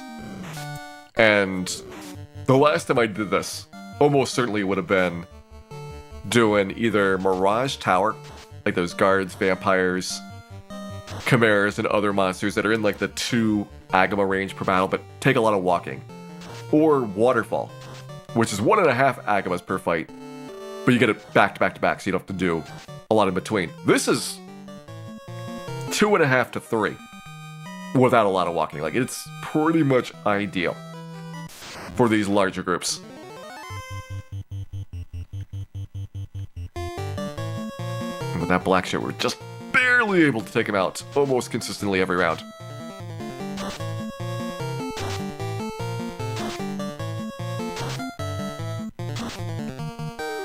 The crit on melee attack due to crit every swinger individually calculated. Each swing has its own chance to crit, Dr. Amine. So every single physical attack you do, and it says, 4 attacks, pretend like that's 4 separate attacks that were made. So the enemy gets to apply their absorb rating to each of those. Criticals are done separately for each of those. Like, every single thing is independent for going through it. Because if you didn't have that, then criticals would be just completely overwhelming. Like, a lot of things, you'd either take almost no damage, or the critical you take, hundreds and hundreds of damage. Like, imagine Kraken getting 8 criticals. Even with armor, you'd be taking like 600-700 damage, and without armor, that's like 1,400 or 1,500 damage that he can do.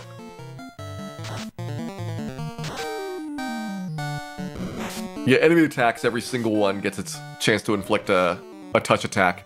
And even worse is that there's a bug in the game where once the monster gets their first successful hit, every attack after that, even if they miss, also gets to try to apply the status effect.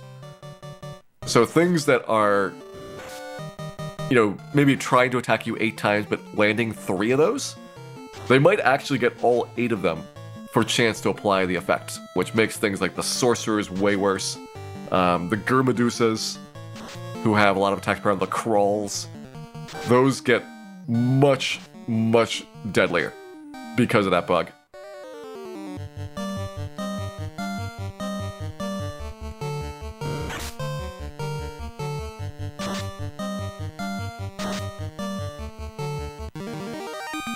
Hey, last calls, welcome in.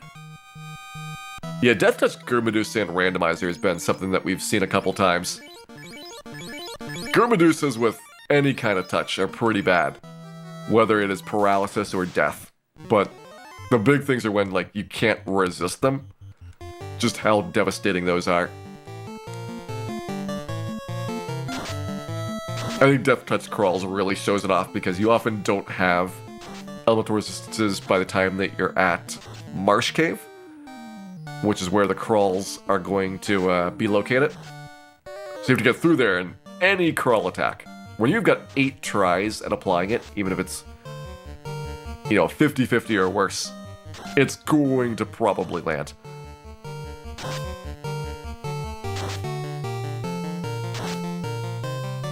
Been hit 20 times by Gurmedusa. I have gotten a Fasted Kraken that had 20 attacks per round.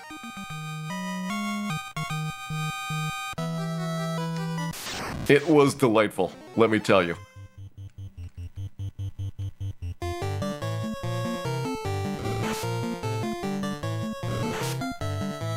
Kraken normally has 8 attacks per round, but if he gets the randomizer a slight buff to his accuracy score, it doesn't take a large percentage to push him up an additional attack per round or 2, and then fast doubling it on top essentially gives you nature's perfect killing machine.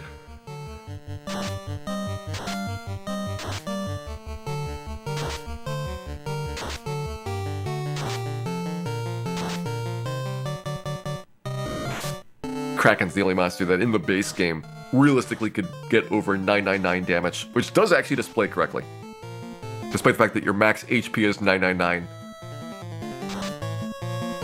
And despite all the other things that are broken in this game, they somehow did manage to get correct 4-digit damage displays. And eventually it'll break just because there is a limit to the size that the damage value can be representing. But they went surprisingly far in making 4-digit damages actually display and function correctly.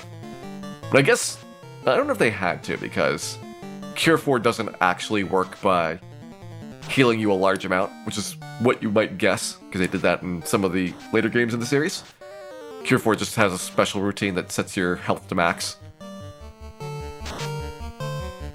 But since KS does have more than 999 health, I guess technically Warmech as well, because he's got 1,000. Team at 2 would have 1,000, or 1,100. Team at 1, 1,000, so I guess there's a couple monsters with more than 999. Which is the fact that they made it work. Really pleases me.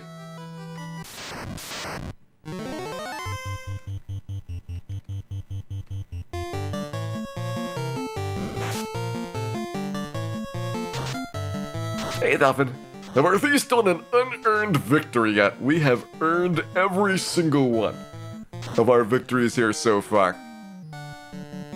I was very proud of our Astos and our Lich fights. Those are like some of the worst spots with 4 ninjas. Once you get class change, it's a very different experience with ninjas versus thieves. But pre-class change, it's going to be the same either way. And Astos is your really big first roadblock. Like, you can do Garland and Bicky, and to some extent even do Marsh Cave. Not too differently than a normal party would. But Astos has a lot of physical defense. And you don't have any spells, which is how typically you get past Astos in most playthroughs. Or you've got somebody like a fighter who just has a lot of strength and good weapons. 4 Thieves needs basically 6 critical hits to happen. And critical hits are very rare early in the game.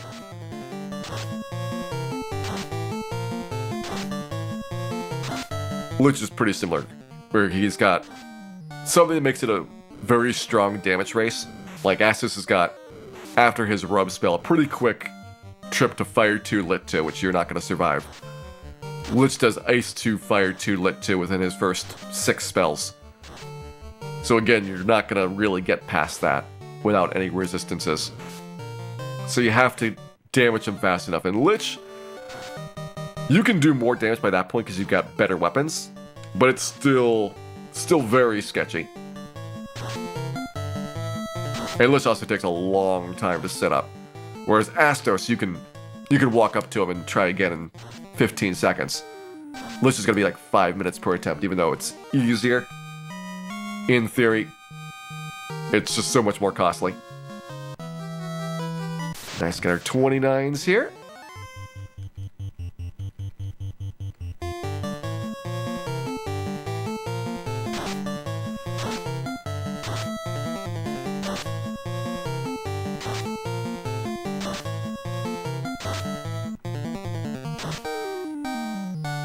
Fun fact, level 29 is where the ninja gets 4 attacks per round with the cat claw.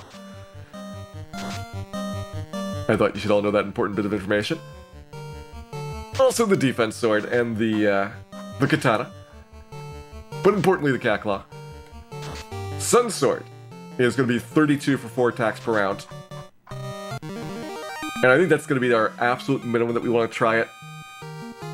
Pretty much our maximum that I think is worth worrying about is ninjas get 5 attacks per round at level 38 with the Masmium. And that could be a pretty significant boost. That's 25% more damage on Tiamat 2 and on Chaos, and Chaos especially. Speed of damage is important so that you don't get the Cure 4 or get around to nuke or other terrible things. Yeah, 4 White Wizards would be done by now by a pretty hefty margin. But that's because they can get to the later parts of the game much more quickly. The ninjas are actually doing really good right now in terms of speed. Like, if you compare this grind to a lot of other character classes, this is not bad. But they just take so long to get to that point that even if they do really well here, they're not going to catch up to those other character classes that got through Astos in an hour and a half compared to like the 4.5 hours the Thieves took. I think it was 4.5 hours for Astos and 6 hours for Lich.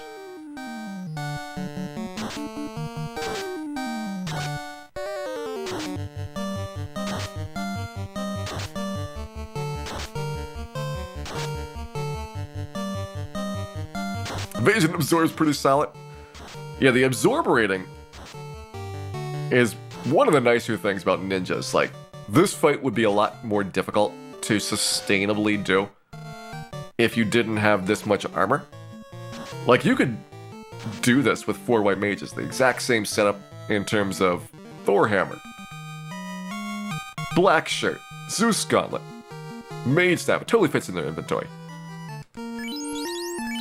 But could they do it for as long per trip? Or would they have to keep going in and out to be getting their spell charges refreshed, their heal potions refreshed? Like, they would have the advantage of having a ton of healing to bring in there. And I think this would be kind of an interesting thing to look at, is whether this particular trap tile is the right solution for some of the other character classes that do need grinding. Or should they be doing, the undead monsters, like what we have typically done.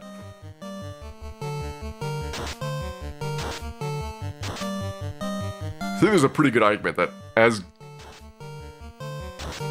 much as value goes, like, this is just such an incredible fight. And with the right set of gear, you're almost always one-routing him. Sometimes Dan falls a little bit short, but that's where his teammates step in to help out.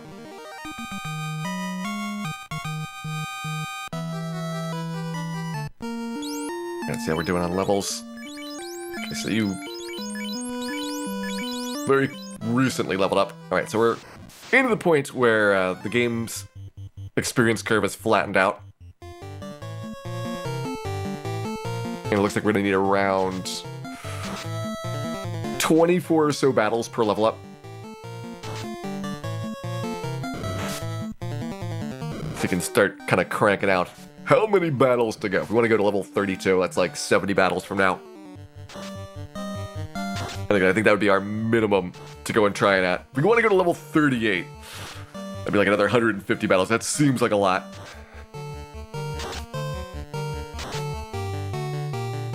Hey, McKelly Pete. Congratulations on your Origins playthrough going pretty well there. 13 is really good. As long as you class change by level 14, you have the absolute lowest possible levels at which you can get your spell slots maxed out.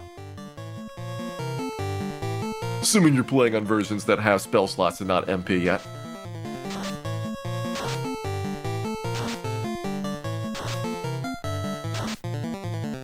But it's definitely a fine accomplishment. You can tell that they didn't really intend for people to be doing places like ordeals anywhere near that early. I think in Nintendo Power is recommended like around level 20 or so for ordeals, I want to say. Because they had ordeals after Great Volcano and after having the airship, so having done Ice Cave. This gives you a lot better equipment. Like, you might actually have some fire resist to deal with the man-cats and Argoyles. Enough levels that hopefully you can resist some of the sorcerer death touches or have the life spell, which makes a huge difference for going through there.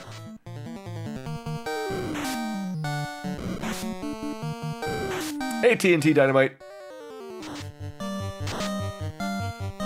This run been 11 hours, or is it multiple runs counted together? Like, we've been doing it over a couple nights.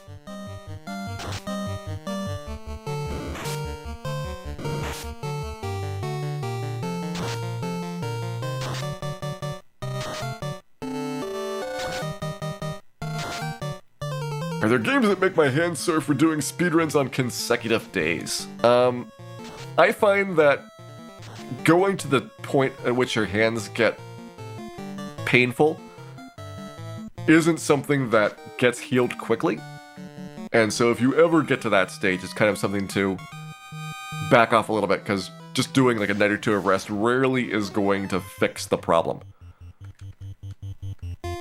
And that's one of the reasons why I try to also rotate in between different games and try and use different controllers between them.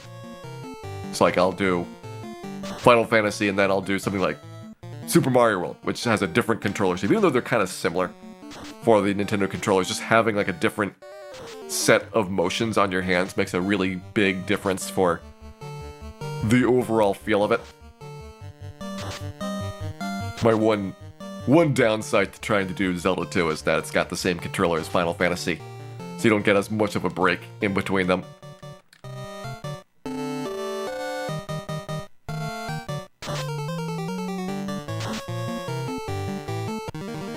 Are you playing until Chaos is dead or until Virtual Highlight? Well, hopefully we will get Chaos dead in time for a solid game of Virtual Highlight. And if we don't get enough Virtual Highlight today, I have promised to do more Virtual Highlight tomorrow until everyone is satiated or dead from the Virtual Highlight exposure.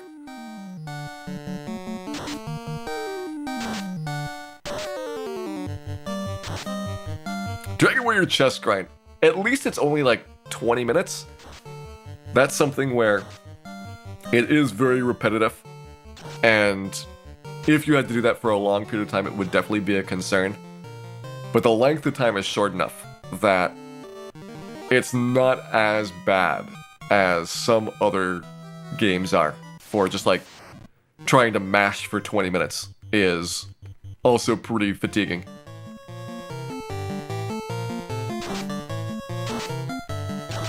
Yeah, the original NES controllers, and the dog bones as well. I know some people like the dog bone style controller because it does have a very different feel than the boxy original controllers. But I think neither of them is a particularly comfortable controller for extended use. Something that later consoles are much better about. Like, you can definitely use like a modern, PlayStation 4 controller or an Xbox controller for much longer without having the same type of fatigue on your hands. And it's a lot of different like ergonomic factors too. Where the button placement is, the shape of the controller, the materials, like it all kind of contributes to improving the overall experience in that regard.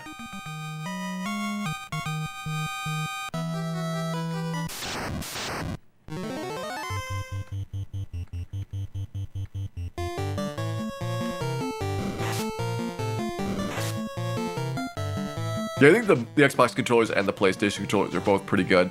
They don't have the greatest D-pads, which is definitely a liability for playing older games. I think the PS4 has a slightly better D-pad than the Xbox controller, because you can actually kind of feel which direction you're playing with in each of the versions of that controller, whereas the Xbox one is a lot less, I guess, intuitive of a feel, like it's got just a very general mush to it.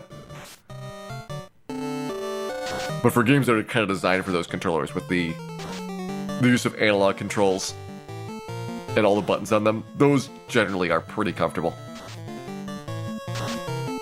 Just watching Virtual Highlight gives you a headache. Some people, hot toddies, merely by being exposed to the disc, have broken out in rashes.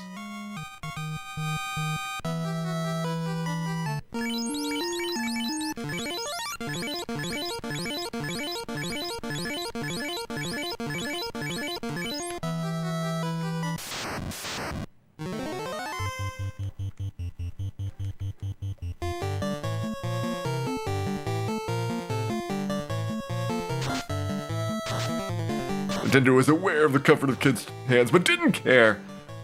Nintendo actually did a lot of good stuff with their controllers. Like, the D-pad on the NES is tremendously better than the D-pad on any other controller that era. Like, it was an enormous difference compared to how other controllers felt and played, like especially the Atari age controllers. Almost every system was known for its really, really terrible controls. And like, if you play an Atari 5200, it is absolutely just a nightmare controlling things. And in comparison, the Nintendo controller is very well done. And I would probably say compared to other controllers that came afterwards, like for the Sega Master System or the Genesis, Nintendo still maintained a much better controller feel for several years. Like, they patented the D-pad, which meant people couldn't copy the design that they had for the little rocker on the bottom, which is one of the things that makes the D-pad so good. That's why, like on the PlayStation, you got 4 separate buttons, and on the Genesis, you've got the little circle thing, which is kind of similar to how the Xbox controller feels, where the whole thing kind of pushes in and mashes a little bit.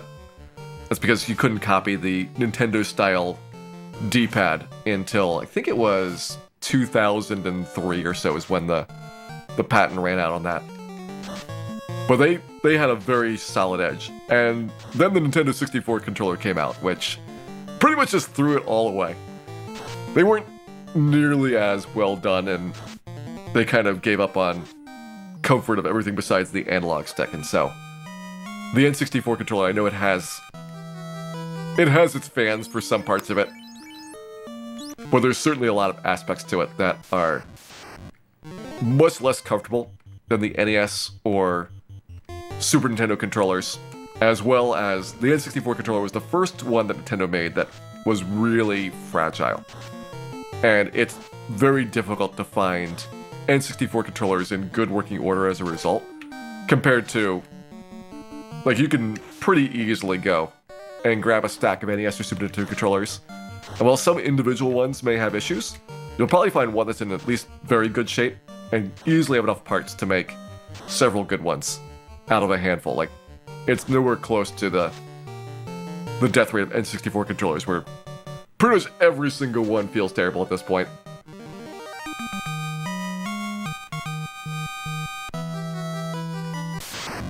$5,200 or $7,600. I don't remember which one had the little tiny, super delicate joystick that was snapped like instantly. One of them had like the entire like telephone control pad on it, with like 13 number buttons. They were all disasters. Like, the original Atari 2600 controller was actually not that bad for the time, like in the late 70s when it came out. That was pretty much the best controller that had been made up to that point. It was similar to an arcade-style joystick, or as close as could be for the home experience at the time. And people used the 2600 controllers on like the Commodore 64 and other systems that were compatible with the control port style for it. But its limitations are that the way it was wired is that every single direction and button press had to be a separate wire going in. You could only have so many. That's why the Atari 2600 only has up, down, left, right, and a fire button, because you need to have like a really chunky cable if you want to have lots and lots of options on it. Another one of the things that Nintendo did differently was they had a controller that could support unlimited numbers of buttons, because it had a little chip inside that took each of the button presses and sent them out one after another. So you had to have a processor in the controller and in the system that was able to speak this little protocol for putting the button presses out. But it meant that you could have one wire that Nintendo and Super Nintendo controllers actually have pretty much the same connectivity. It's just the Super Nintendo controller puts out more buttons each time it asks for a list of them. And that's something that the Atari-style ones couldn't do. So they unfortunately did not evolve well over time. And just physically, they also had lots of problems for the later ones that they did. Nintendo 64 degradation directly proportional to Mario Party playtime. Yeah, Mario Party had a lot of games that involved just like grinding the controller around, which, because it's a piece of plastic rubbing against another piece of plastic and there's no lubrication, just turns the insides of the controller into this, first into dust and then into like chunky dust, which means you have a controller that's loose and grindy and completely doesn't work. And unfortunately, while people have worked on replacements, like there's, I think like 7 or 8 years now that the guy that's been doing steel sticks has been trying to commercialize them. It's been very slow. Like, it's hard to get access to good quality replacement parts for them. And I'd love to have some of the like Steel Sticks controllers for N64 just so I could play games like F-Zero, which really critically depends on having a very, very tight stick, and you can't really use the GameCube one as a replacement for it. But it's just very hard to get them. Some games, like, you play like Super Mario 64, I think that it's not too bad of an experience. The Zelda games, you can play those with a GameCube-style joystick, which has a lot less sensitivity and a very different design for durability. And they play reasonably well. But then there's some games that just don't do that nearly as effectively. I think even for like N64, SM64 players, they'll have like multiple controllers. They'll have one controller they play most of the game with, and then one controller just for like the Bowser throws, because they don't want to ruin their regular controller with the grinding for it.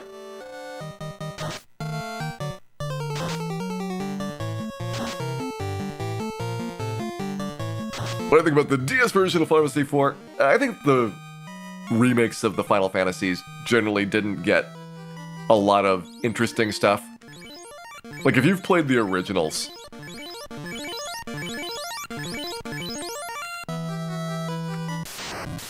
the extra stuff in Final Fantasy IV or the after years typically gets a pretty poor response. Like, it's fine if you've never played the games and you want to experience the content for those versions, but they don't really add much. In comparison to like Final Fantasy 1 or Final Fantasy 2, where the remakes had very significant quality life improvements and tremendous overhauls, 4, 5, and 6 were already in good enough shape that the remakes don't really notably improve them. Hey Matrick, welcome in. Q240, indeed, we still have our virtual highlight coming later, and B-Dragon28. Thank you very much for resubscribing there, back for 8 months. I hope you're having a wonderful, wonderful time here today.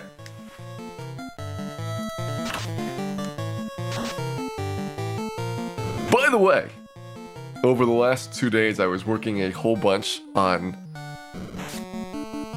figuring out why the bot sometimes stops responding to messages, and I thought I had a fix for it, and I was so excited about it. I was spending like a couple hours waiting for the Twitch servers to drop the connection so I could test it, and it turned out it didn't work at all. I'm gonna have to go back to my original plan, which is to try and periodically reconnect to Twitch. Because basically what'll happen is that it'll disconnect the bot from the chat server, and there's no indication that it's disconnected. Like, it'll be able to send messages fine, and it'll still be able to pull messages, just no messages ever show up for it. And it's something that didn't used to happen, like, probably about 2 years ago, is I think when I first started seeing it. But before that, like, Twitch never had these same problems with the chat server, but they've kind of redesigned it since then in a way that sometimes it'll just lose people.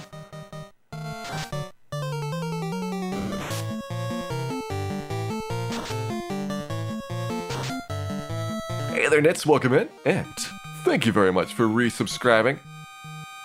Back for 6 months, and I hope you enjoy your shiny new orb there as well.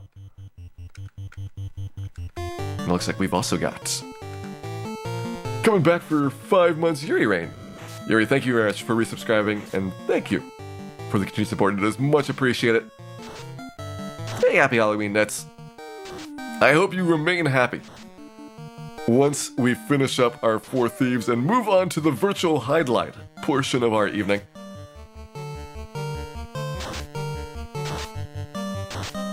Because that is where the terror and screaming will only intensify.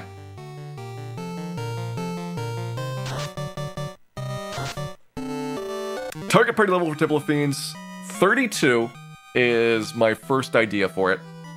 And if 32 clearly does not work, 38 is my backup for it. 32 is where everything has got 4 attacks per round. And 38 is where the Mazmoon gets a 5th attack.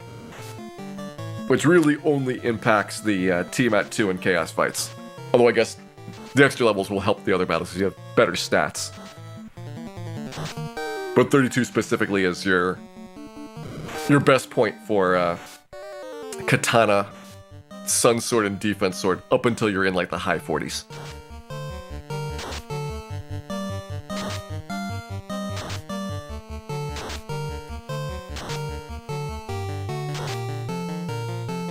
This is the normal version of the game with the randomizer. This is a plain old version of Final Fantasy TCM Eternal. Being played on my top loader. This was the randomizer. You could do 4 Thieves in probably maybe 5 hours at most. Even if you didn't have any bonuses, just playing the classic version with bonuses, like having additional experience points or gold, you could make it really, really fast. Big thing about the Thieves is they just take a long time to be able to get the levels they need to do certain parts of the game in comparison to most other party combinations.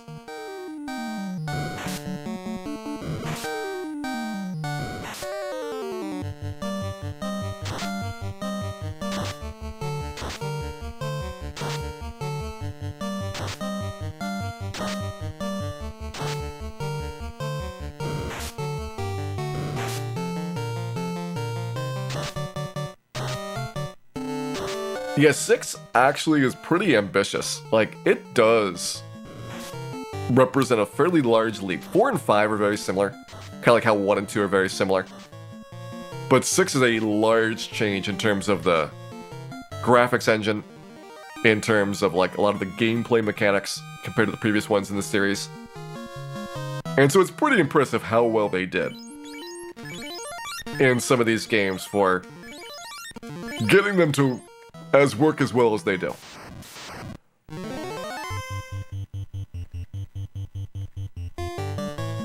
Where you consider the tools that they had available, the size of the developer teams, the time frames that these games are made.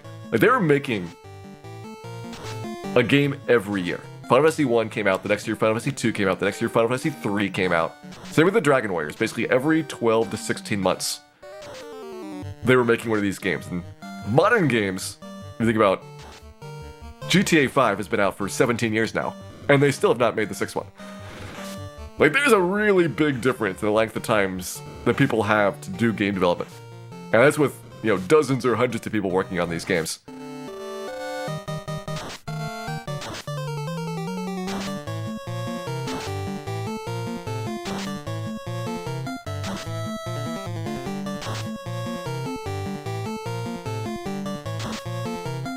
Like, I'm trying to remember what year Skyrim came out. It's been, what, maybe like 12 years?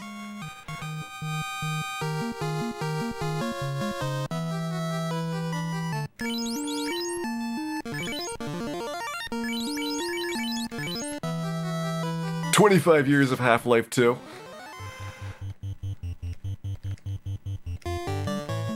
Some of these might be slight exaggerations, but it's still been a long time for big AAA games to put out releases, and these were, in comparison, done, you know, in the amount of time that you do like a small prototype.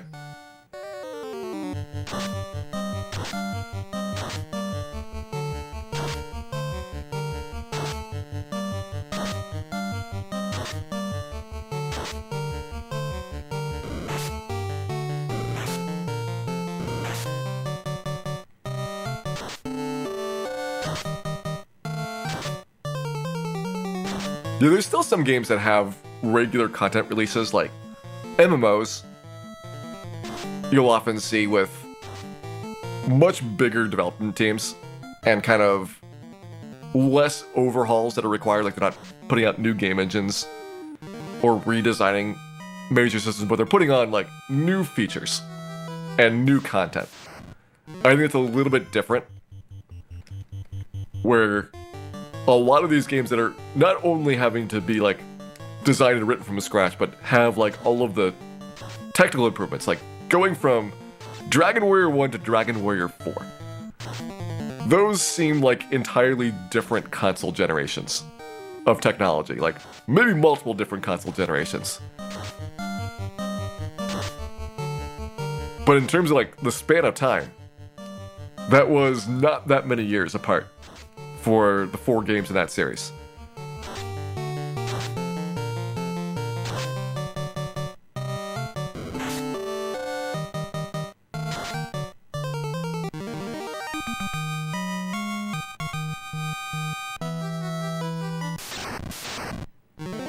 Losing very early in Final Fantasy 3, you'll probably get used to that.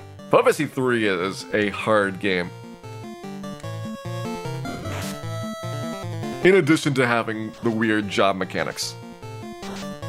I think the challenge level is also one of the factors that went into why it didn't get a US release for a very long time.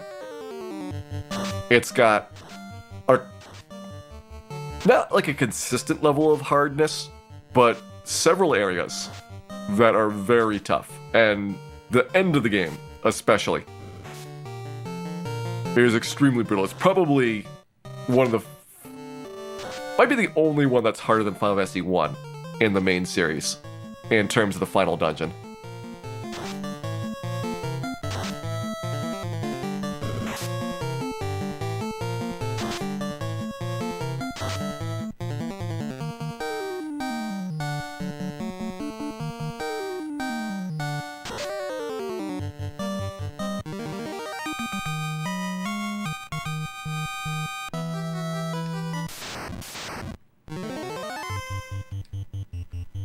The tech didn't need to change from Dragon Warrior 1 to 4. It was pretty different. Like, Dragon Warrior 1 as a single player experience. You've got one character, you're playing in first person view. And the storyline is all about you as an individual. And going through 2, 3, and 4 is where they were moving from a single character experience where you are first personing the game into multi-character parties and having more of a story-driven experience. So like you might have one character that is meant to represent the player, but a lot of the game's mechanics are going to be very different with a party as opposed to a solo character. And 1 even had one monster at a time as well, not even groups of monsters, but 1v1 for all of its encounters. That dramatically changed. That's one of the things that made Dragon Warrior 2 kind of broken in a lot of ways, is that it was their first time dealing with parties as opposed to single players or single monsters, and there's a couple things that kind of went badly about that. Things like figuring out that you probably shouldn't give the monsters all-party instant death spells that work very effectively. Like, you'll probably have a bad time.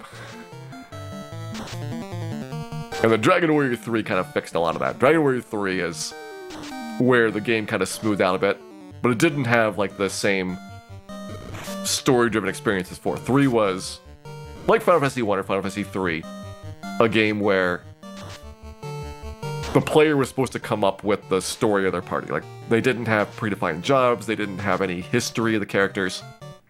It was just like, you're gonna make up what your team is and how they came together, and any backstory is something that you come up with on your own. Whereas 4 was moving more towards the Final Fantasy style of having storytelling, and all the characters have their own backstories and you actually go into depth in them. And a lot of the gameplay is actually centered around, finding out about the party that you're traveling with, as opposed to just having the hero being the player's representation.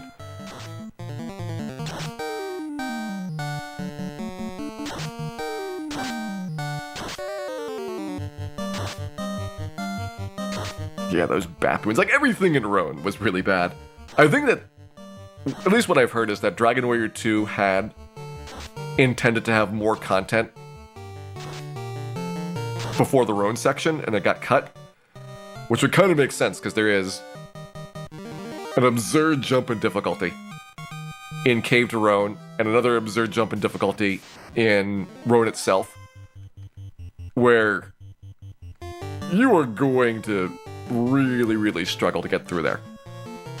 And if you actually had, like, more side quests or things to do in those areas, I could see maybe you could get a little bit more of, like, a smooth progression up, where you could reasonably walk into the next zone and not just immediately die.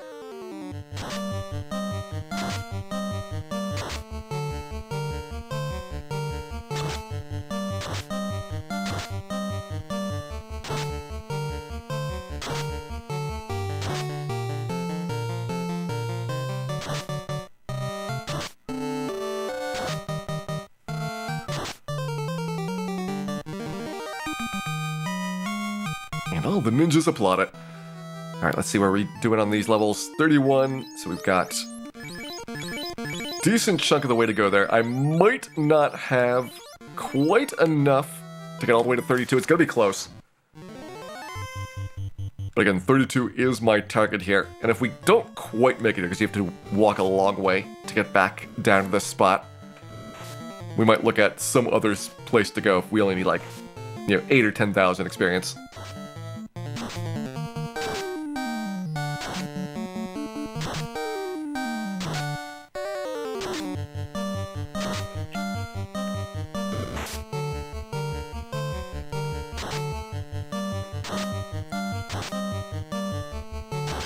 Yeah, even on the same console, games can be very dramatically different depending on where they are in the console lifecycle. I think that's still somewhat true today.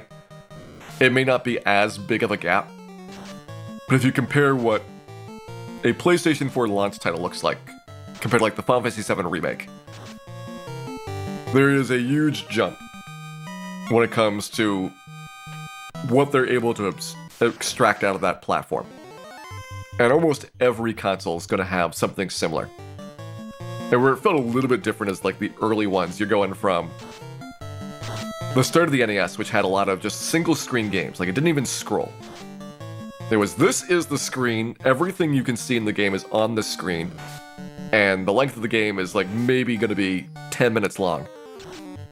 To having, very large sprawling adventures. That's a much bigger jump than you see on like any other console generation.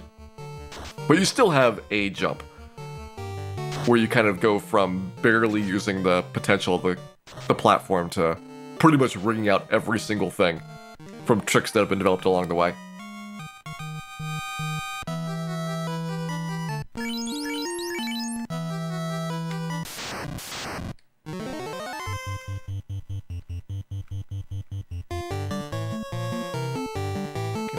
Armor, weapon.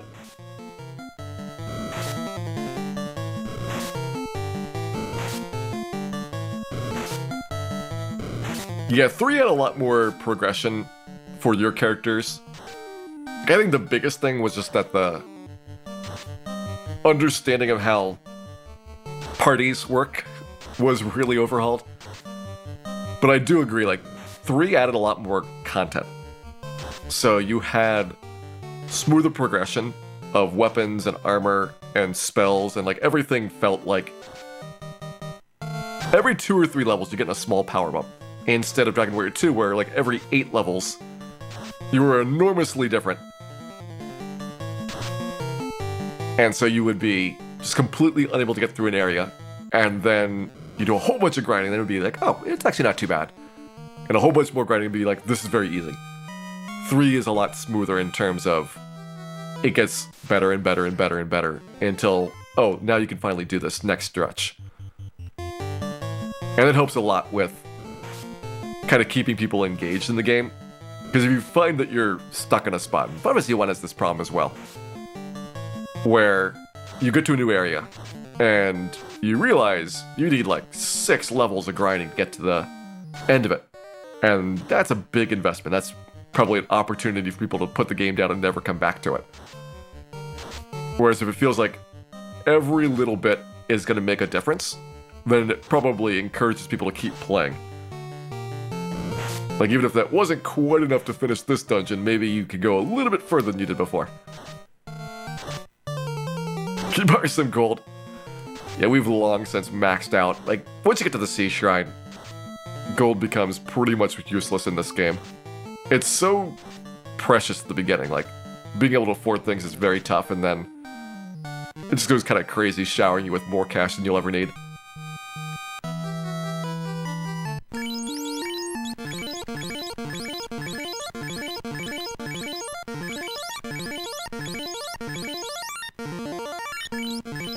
Nine heal potions left. Yeah, I don't think we can get to 32. We can get to 31. I feel like we can get one more level up here.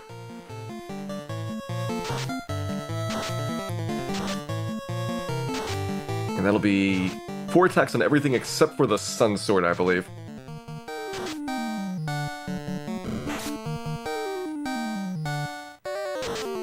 go back and check these.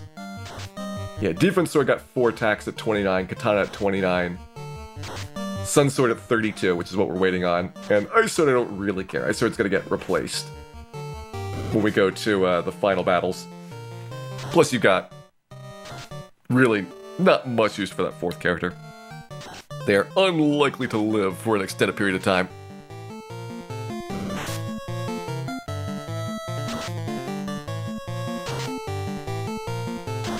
Money's only a problem to the Marsh Cave. There is a couple stretches. Up to Marsh Cave, money's a problem for like consumable items and maybe getting those silver swords. But once you open up the canal, there's a lot of stuff that you can buy that's expensive. 5th and 6th tier spells are really expensive in comparison to the early ones. You've got silver bracelets and other silver gear.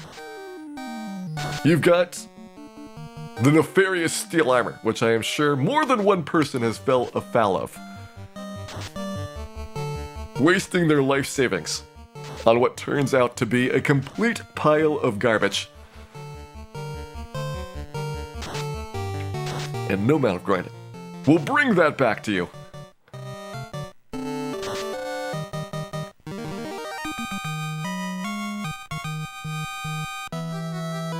I think there's kind of intended to be one more stretch like that when you first get the airship, and you've got the bottle and the gold bracelet and the pro ring, and 7th and 8th tier spells, but at the same time you're just getting showered with a bunch of stuff that you can either sell for a lot of money, or at that point access to the areas where the encounter cache is ridiculous.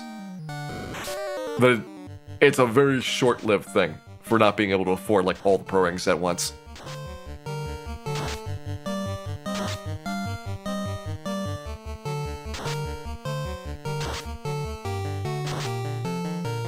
You may have wasted a fair amount of Hollow Giant's money on steel armor, yet another tragic victim of the scamming town of Melmond has been found.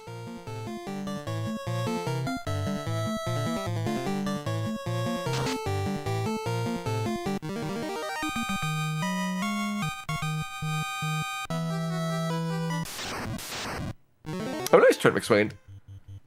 I think that 2 fighters, 2 white mages is going to be certainly a very tough party to kill, but they're not going to do as much damage because they don't have the fast spell.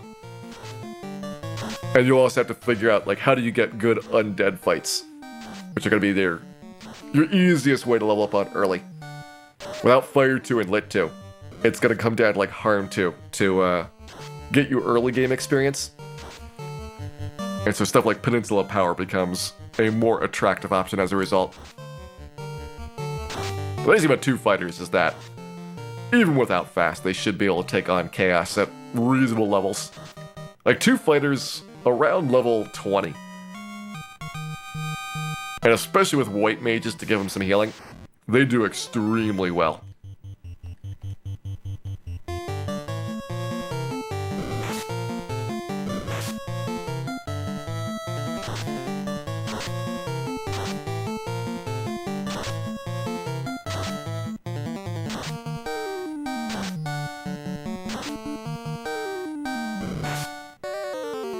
Hey, Big Dog, welcome in. And thank you very much for the good wishes. Our 4 thieves are doing nicely here. They're looking for a little bit more than 1 level. We want to target level 32 for our first try at Temple of Fiends. It's kind of like a gut feel, because it's a breakpoint for our last weapon that we're going to consider using on Chaos for initial attack per round. And that's like a minor thing, but it felt like a good justification for going for it.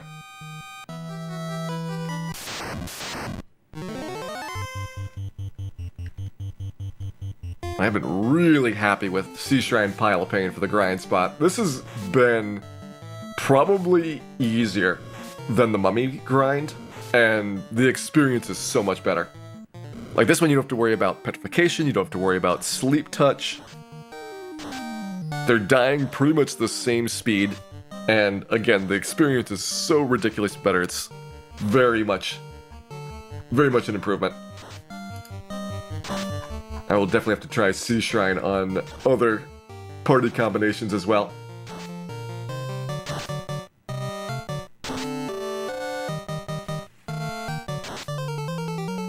Oh, interesting. I'm looking at the Thieves' strength gains.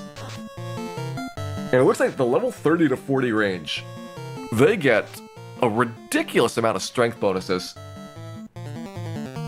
For the most part, the Thief is getting strength like every... Well, I guess they have a decent amount.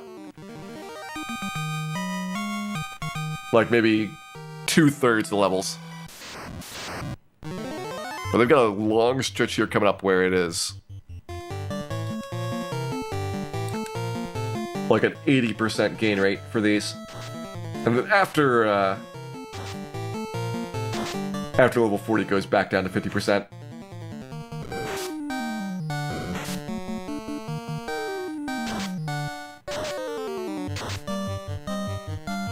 Did you ever play the Ogre Battles? So, I do like the Ogre Battle series. It's one that I'm not certain how I feel about the permanent death aspect to it. But like in terms of the tactical maps, I think there's some cool aspects to it. Like it certainly differentiates it from a lot of other strategy games by the design for it. And I would definitely say that I thought that March of the Black Queen was a very fun game for its era.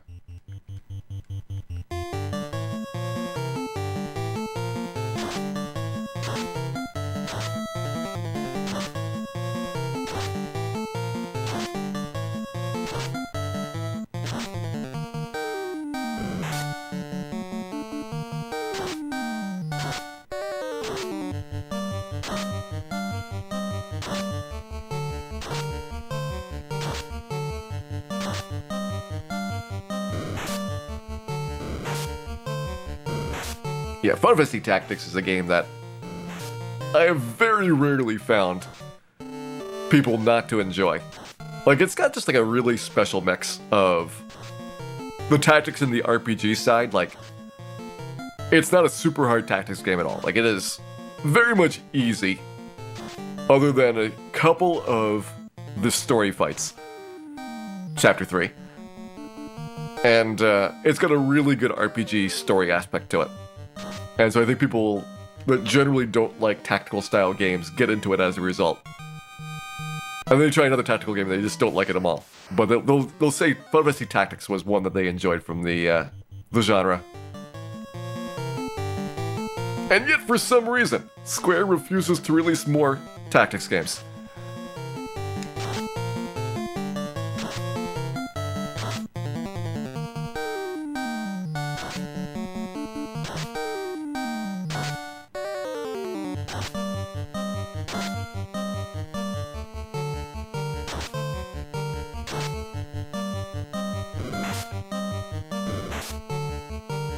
Yeah, Tactics Advance may have hurt the cause. I think they were decent games, but they definitely were not up to the same caliber as the original Tactics. They went with a very young protagonist character, and they also had a lot of technical limitations from the GBA's reduced processing capabilities and smaller screen size. Like a GBA, in a lot of ways, is around the same level as like a Super Nintendo with a little bit of upgrades.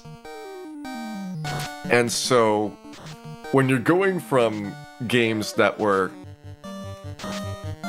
on like the PlayStation level of complexity, the GBA doesn't really keep up all that well. And I know Nintendo has never been about having the most powerful consoles and having the highest resolution graphics and things like that. Like, even now, like, the Switch is clearly a very inferior device compared to, you know, PlayStation, but people buy them because the games are really good.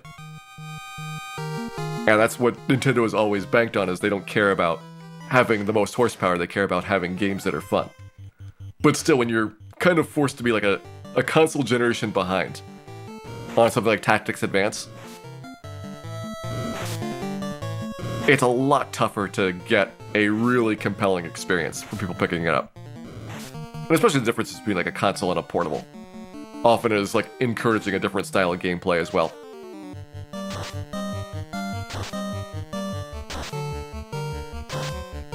More judges in the game. I really hated the judges.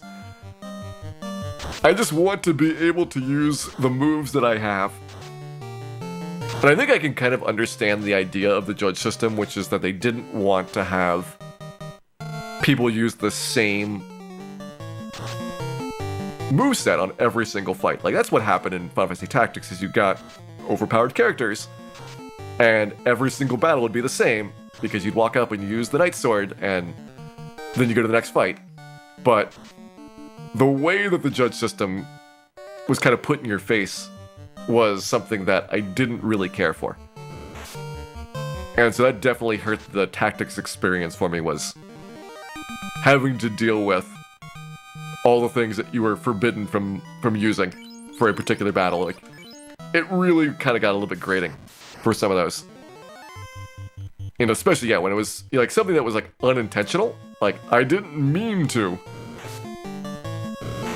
hit this person with an element, but I was prohibited, so now we're gonna lose. Like, that gets kind of frustrating.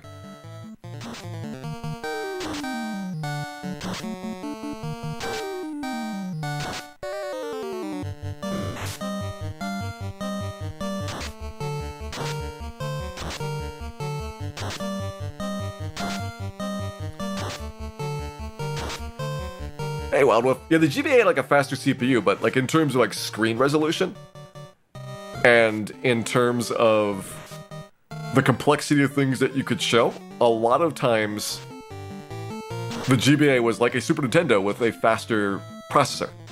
And so you could kind of do more complex things, but you couldn't really have like a big panoramic view. Like, you couldn't have the ability to freely see all around you and kind of take advantage of that in your gameplay designs. And so that's why I think that a lot of the ports of the games that were done in that era were Super Nintendo ports as a result, because those fit into like the physical limitations of what the system could do. Kind of like the Game Boy really focused on doing a lot of NES style games, even though it came out in an era when the Super Nintendo was available. But you couldn't have that same level of graphical complexity in a lot of things that were going on.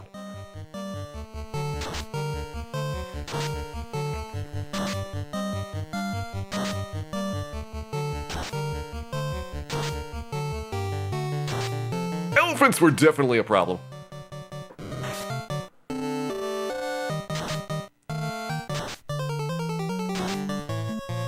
But yes, elements was the word. And yeah, Super Nintendo, sound-wise, was probably better than GBA's. GBA's sound, we talked about a little bit the limitations of the GBA speaker. But you got a little tiny speaker in a portable system. And so it's got basically no bass. And they tried to correct that by bumping up the bass in a lot of the way the game sound got generated. But it's never going to sound the same. And that actually made things worse to some extent for what happened for, like, playing GBA games on a modern system as a result. But you're kind of like limited to like some of the physical factors of a portable. Small screens, battery life, sound. All of those things are going to be somewhat constrained by physical limitations. And so as a result, your games are going to have to specialize to those restraints in order to be playable. And if you compare that to the same person's vision on another platform that doesn't have those limitations, they can, be more creative and maybe not have to make trade-offs or compromises that on a handheld they had to make.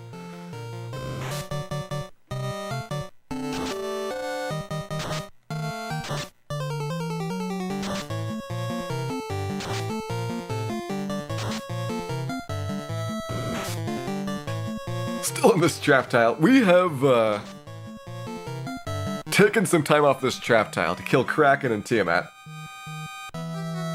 Then we came back for more trap tile. Now we are going to go and see if we can escape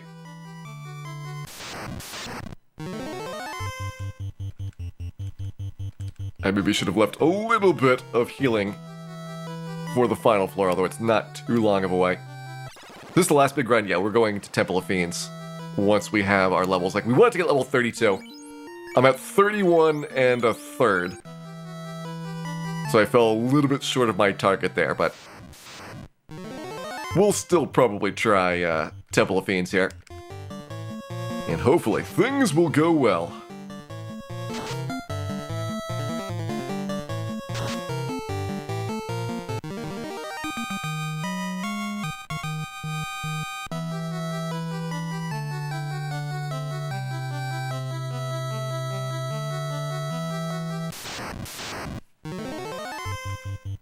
One of the big trade-offs I've got to consider is that Temple of Fiends, each attempt is about 30 minutes. Normally Temple of Fiends is about 20 minutes, but if you're having to do a whole bunch of heal helmet and heal staff scumming to get through places, it takes a little bit longer to get through there. And so if you go to Temple of Fiends and you fail, 30 minutes would have gotten you probably like 2+ levels in grinding, which would be a significant improvement to your chances of success.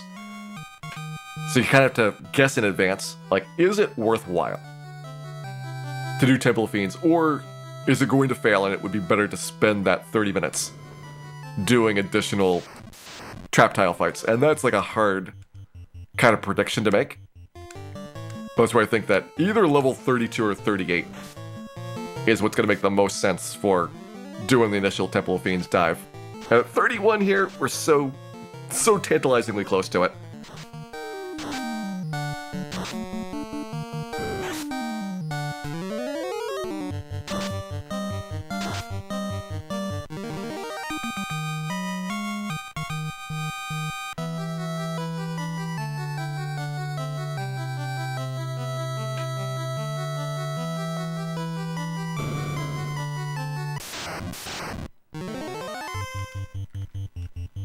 I can just do this with my regular moves. Can do the lit 2. The Zeus, you can do the lit 2. It's like we grabbed another, about a 6th of a level on the way through this floor. Like, the experience is just so good in Sea Shrine. I love this place for this ninja group right now.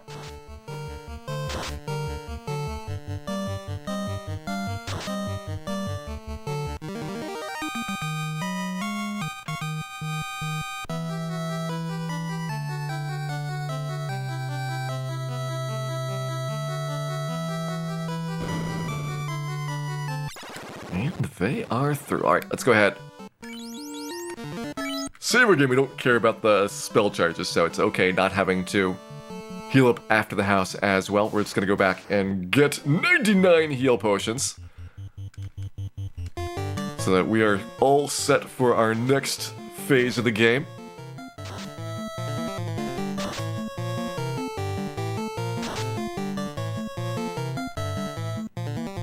And what do people think? Should we do a Temple of Fiends dive? Or should we hit our level targets? Kind of feel like I want to do a Temple of Fiends dive. At least see how it goes.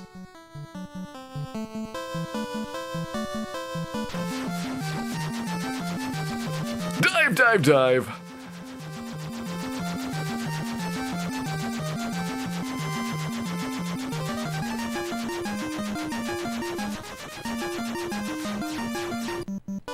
Well, I will need 99 heal potions and a 10th then. Grind forever, that's also a good strategy. That'll be our backup plan.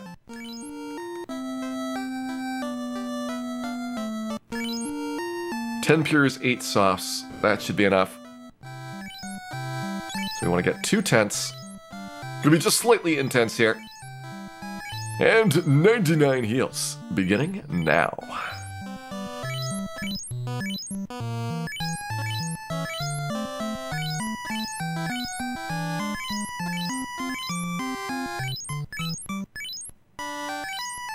Oh yeah, we capped on money a long time ago. I think we got like 1.5 million or so.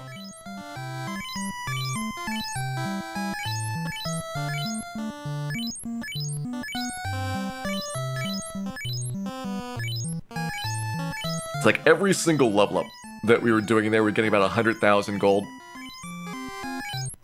It is ridiculous how much money they throw at you for the later parts of the game. This is not even bothering to like pick up a whole bunch of gear that the ninjas don't need, and so they can sell or get rid of. My plan to see tonight, I am going to open up the virtual highlight seeds to the audience. Once we get to that phase of the night, I will enable a channel point incentive for people to get their name immortalized in a virtual highlight seed and probably embarrassed forever as a result.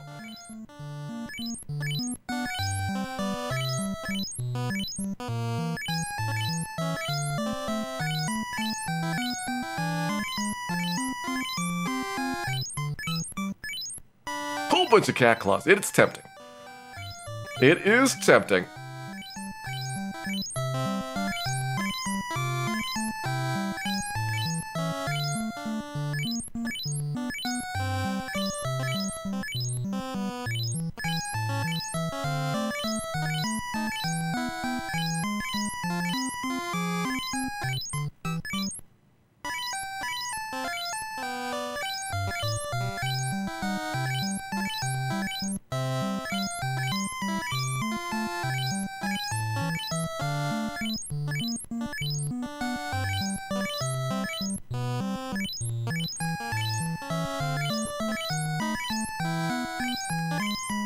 Never have to work a Sunday again. I thought Sunday delivery, because of Amazon, was actually on the rise.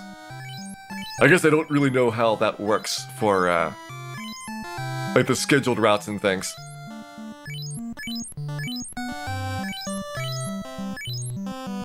But I always imagined that the post office was becoming more of a 7-day-a-week operation.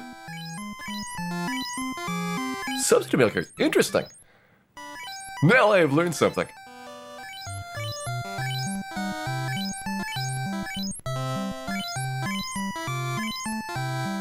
Hey, Captain Vittles, welcome in. Hope you're having a wonderful evening here.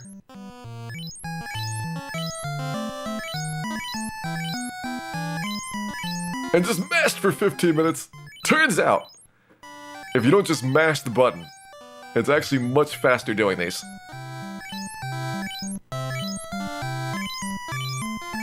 You are locked out from button presses while the screen is redrawing, so it's a very much rhythm-based thing. To kind of wait until just after the screen redraw is complete to put in the button presses. And if you try to go as fast as possible, unless you're going like a 30 hertz mash or something, then you'll actually lose time, because you'll be doing a button press just before the screen redraws, and you have to wait for an entire other button press to actually get the menu to move for it. There we go. We have made it to the end.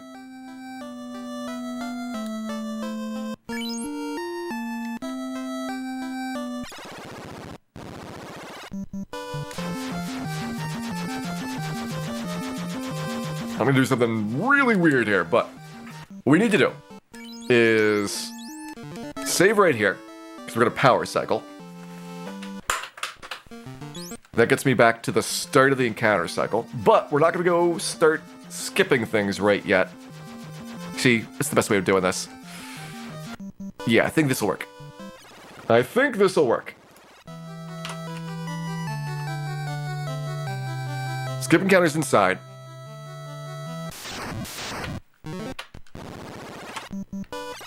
And on the last one, I will go swap my black shirt for a pro ring before going in.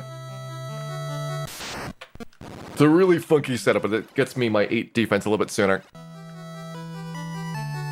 We're not going to need black shirt in the encounters, so I want to get physical defense there instead. But I can't do that until I'm past the encounter skips.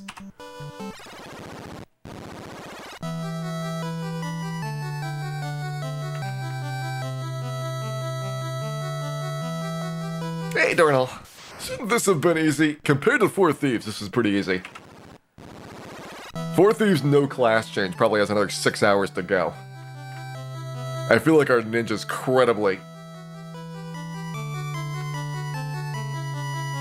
should be between 13 and 14 hours without too much of a problem.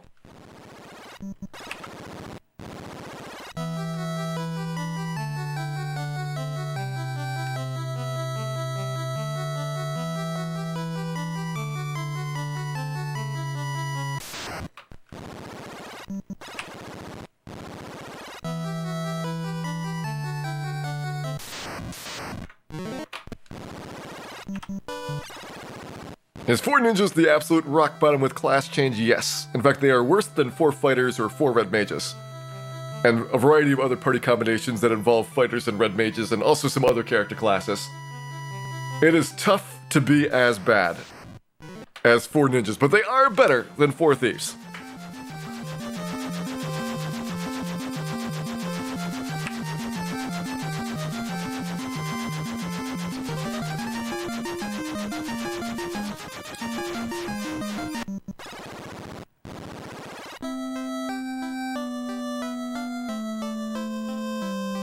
Four black belts would be done in about 7 hours. And that's only because they are so slow at the beginning.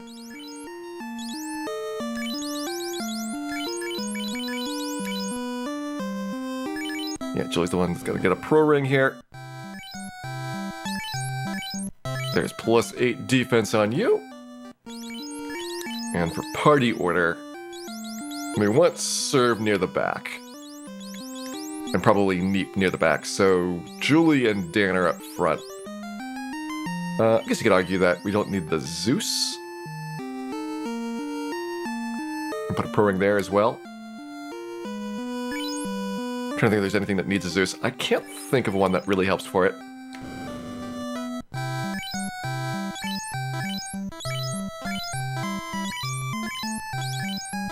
And all of this is undoable, because if we can't do Temple of Fiends right now, then what'll happen is just that I reset prior to when we did this shopping, and I'll have my items back. Alright, so it's defense up front, which is correct. Katana in slot 2. I guess that makes sense. So with the ice sword, Neep with the sun sword. I guess, yeah, this works as best as it can.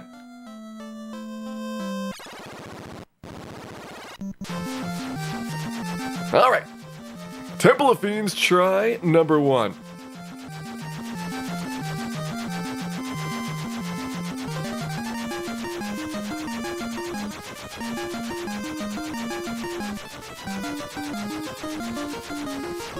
Ooh, who's got the heal helmet and heal staff? Serve's got the heal helmet. And Dan with the heal staff. Let's put heal staff on Neep here. That's actually not correct. Heal staff should be on maybe Julie.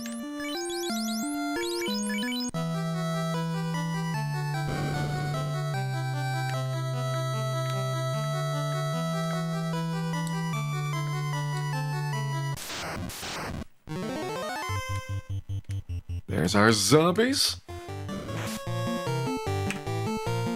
And let's go 2,000 years into the past. We need to slip past a couple of uncomfortable fights here near the start.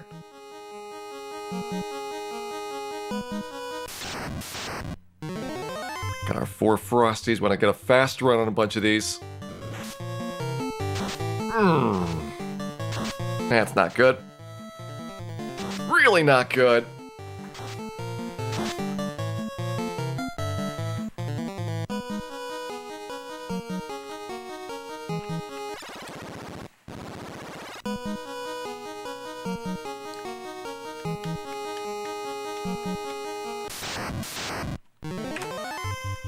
Come here, Jamera.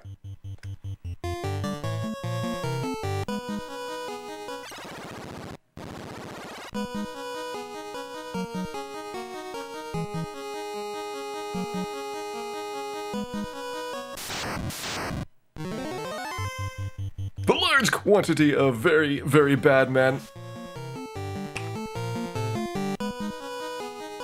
And of course, the Phantom fight, the one that's most likely to knock a character out early. Hopefully, we make it through here mostly unscathed.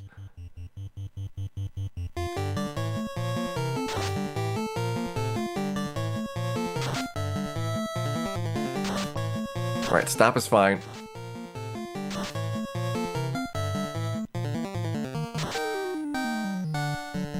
And Phantom, for the first time, has fallen.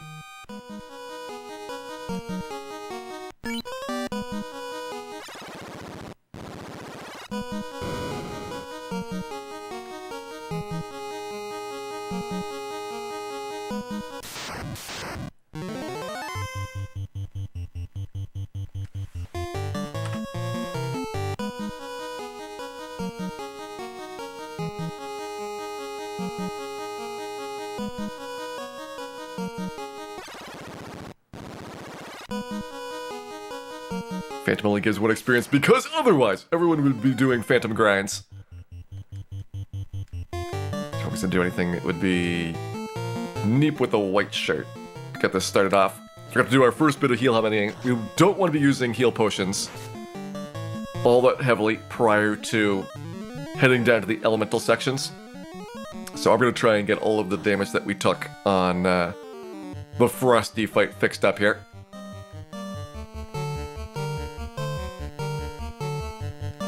And it's kind of set up so I can get my evasion up at the same time as we're getting our initial heals.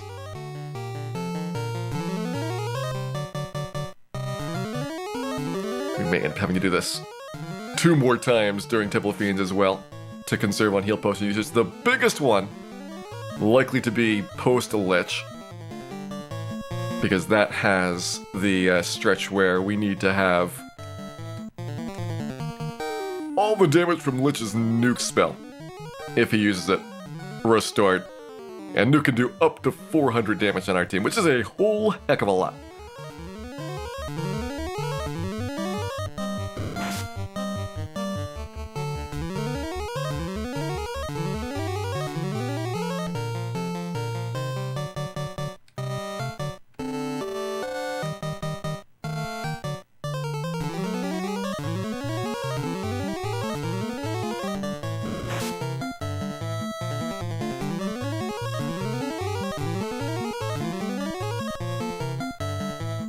Ice Cube Eye Grind's gonna be worse. So, if you've got travel spells, the same trick that you do in Randomizer to bypass the intended route through Ice Cave works. Like, that's not something the Randomizer is a bug that got introduced. That's just part of the game where you can walk over a pit using warp and then pop back out to the previous floor, because a pit is just a funny looking doorway. So if you have warp, and if you've got exit, you can do a very efficient eye grind and be fairly safe in the process of doing so.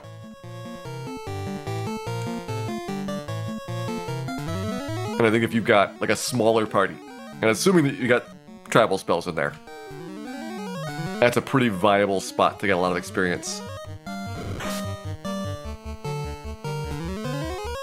Hey, True Denru, welcome in, and Ecotronics, welcome in as well. Hope you're both having a wonderful day here. We're going for our first attempt at Temple of Fiends. If it looks like we are far short, I will get my grind action back on, but this is try number 1 heading down. We do have enough health that we can guarantee everyone survives a nuke, although it might be unpleasant in the process. Dan! I just finished healing that! Alright, Dan might need to use some heal potions.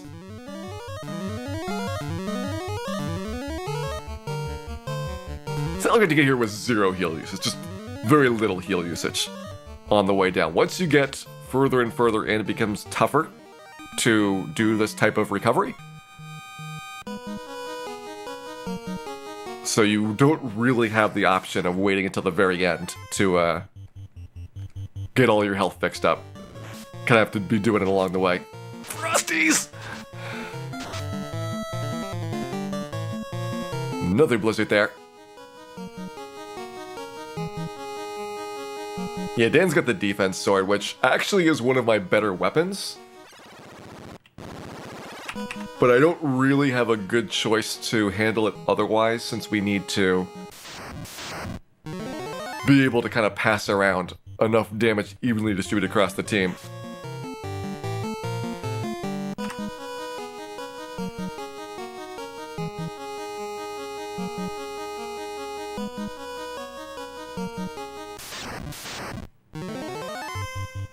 There's the Kermit fight where normally we'd be getting people petrified. In this case, I am planning to go through Lich with all 4 characters and see if we can outspeed his nuke. I know it's a bit of a long shot, but we'll see how it goes for a strategy.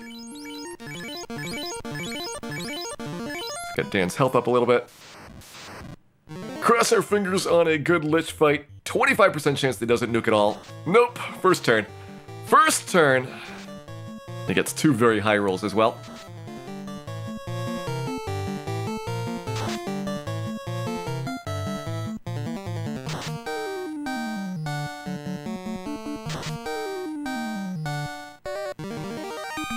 Alright. There is the Lich. Would I rather get the HP on the firefights or on the giants? Tough call there on that one. Let's do it on the fires. It's an unrunnable fight anyway. Look at these Agmas. They're so hot.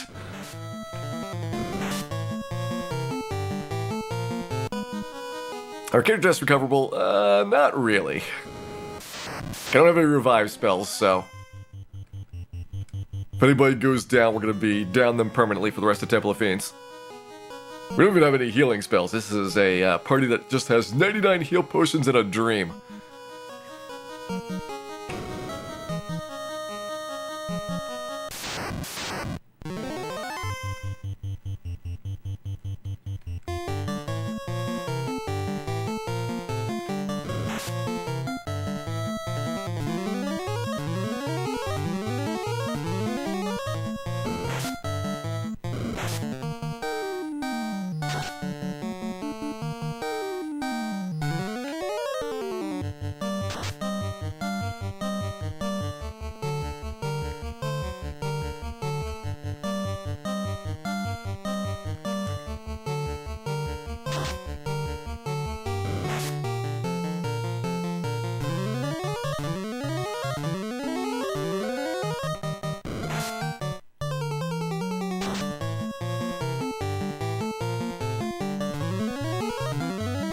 Also sweet silk pajamas, which helps with the dreaming.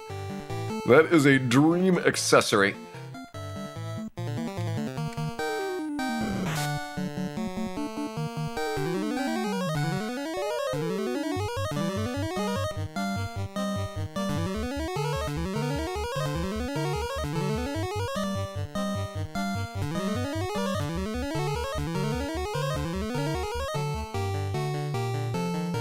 Get about 30 health back per round here. And realistically, this is the last easy spot to get a good bit of recovery. Sea Shrine just has a lot of encounters with tons and tons of enemies. So unfortunately, you don't have a good spot to do a similar type of grind on it for health. And once you get down to TMAS floor, while the number of enemies gets rather small, like they tend to have more intimate encounters overall, the blasters are very, very powerful. And it's like one critical hit doing 150 damage really sets you back a long way on recovery here.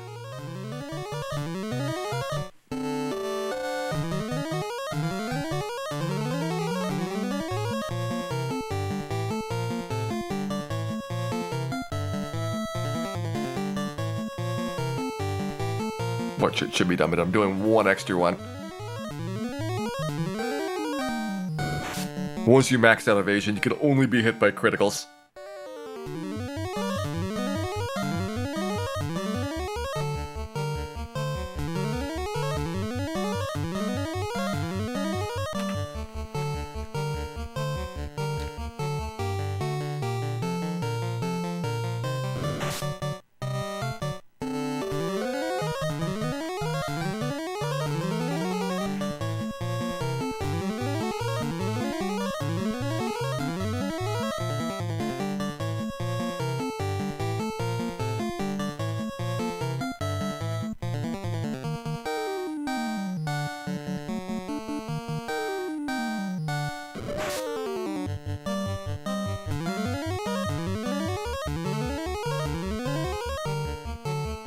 we've seen any ghosts or goblins. Thankfully, we were able to successfully avoid the ghosts in the sea shrine. Unfortunately, I think we did find some imps. Very briefly as we were trying to burn off our Temple of Fiends encounters. Don't worry though. We were able to get away successfully.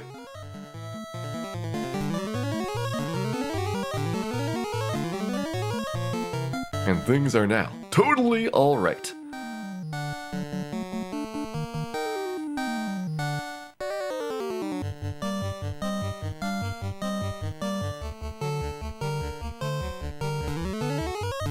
Wait, did we get any ghouls? I think we did get a ghoul, because he's second battle in Temple of Fiends. Only one, though. Our sample size is limited for that fight.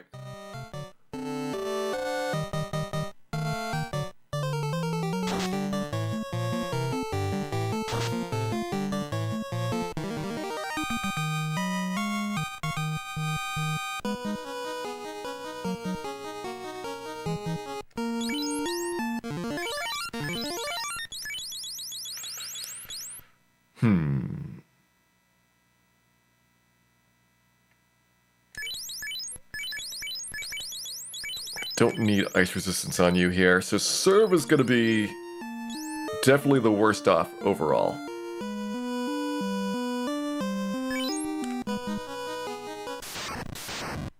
Alright, let's try this. We're gonna go defense, offense, white shirt, and use up one of our fasts on Julie here.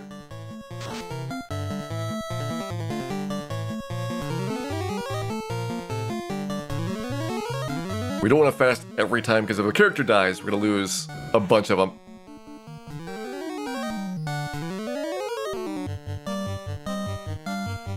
So we need to be a little bit cautious about our total quantity consumed.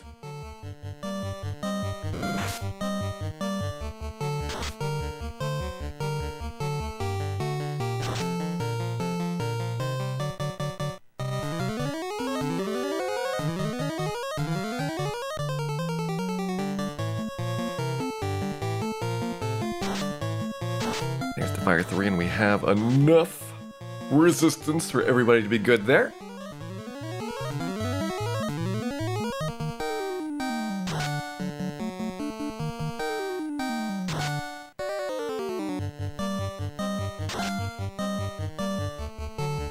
And one more round should do it versus carry here. Ugh. Filthy amounts of damage. I think we're okay. We did have small enough heal potion usage up to this point to be okay. And now that we are on the seafloor, let's see who our best characters are. So Dan, 28 strength is going to be the first one up for evaluation here. Strength is mainly important because that does drive our damage stat. Julie, 29 strength is ahead by 1. Serve, 31 strength, our best so far, and Neep at 29, it looks like. Dan is the sacrificial light warrior of destiny. So how do we want to move this around? I think just swapping you two's gear.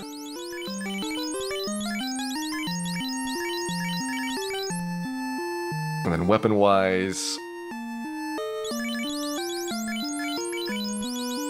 I guess do like that.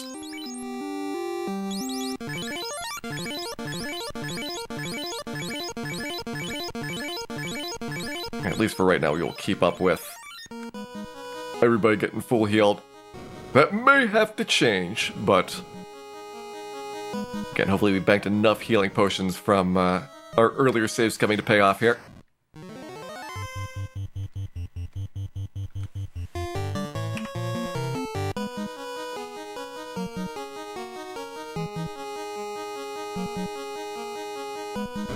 By 1 strength point, Dan loses out. 2 people at 29 in second place. It does feel like destiny, though, that Dan would be chosen for this vital role.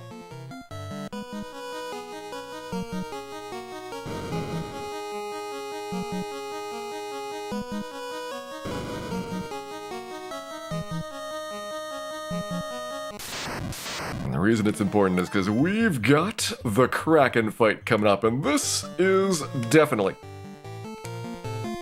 where things start getting really nasty. Alright, strategy-wise, gonna have Dan Whiteshirt.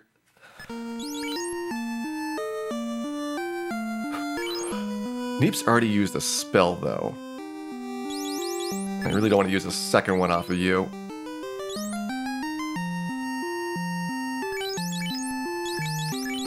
How about we swap Katana down to you then? That way Julie can be the one responsible for the spells.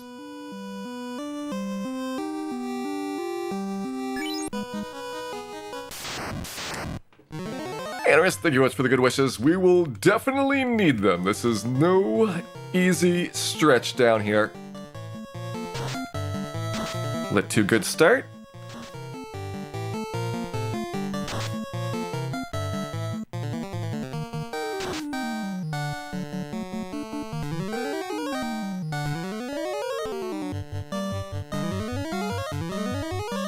Did of course going last.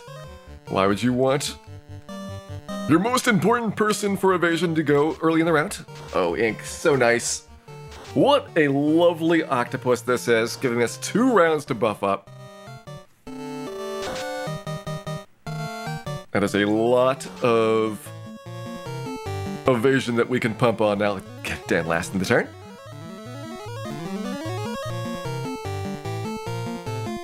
But it may be too late for Kraken to make a move here. Should never say that.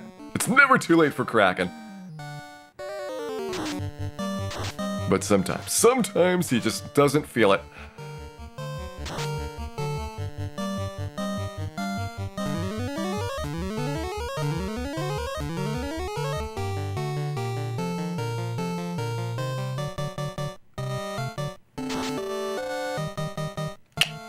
Got him. Kraken's down. That's about as good as that fight is ever gonna go.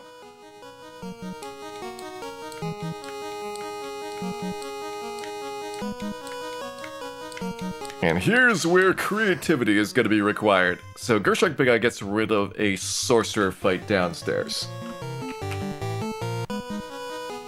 Problematically, we do not have the warp spell. So normally you grab the Masmu and warp back up to the entrance, which saves you a whole bunch of walking. Which obviously we do not have the ability to save those steps. And so we need to figure out something else here. And part of what I can do would be to skip the Masmu, but I think that's a pretty good item. It's a huge increase in terms of our damage output.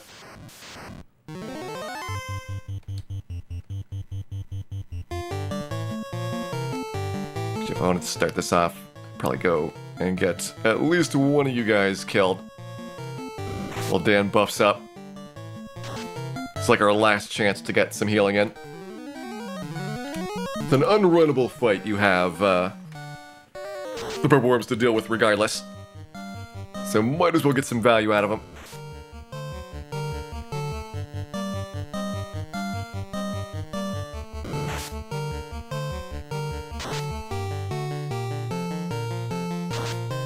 Percent chance of Iron Golem 0. You cannot get an Iron Golem until you've had 128 battles after power on.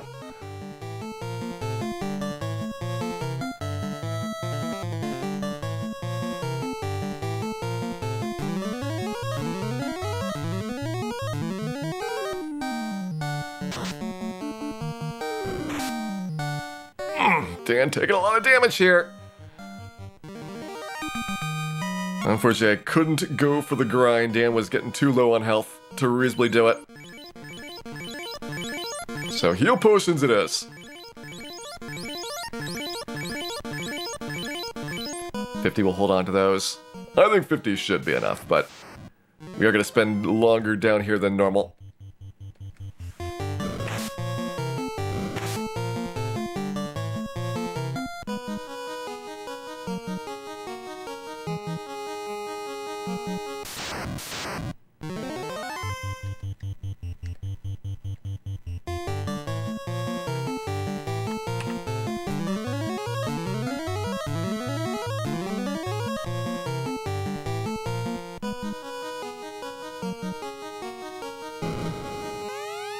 there is the Mazmune. Alright, so we're gonna do Mazmune on Neep.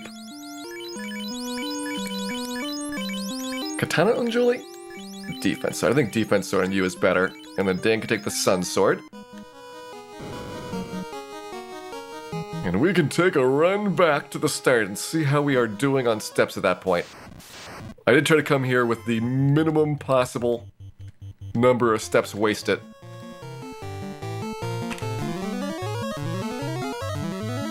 So that if we can sneak through without the sorcerer fight, we'd be able to.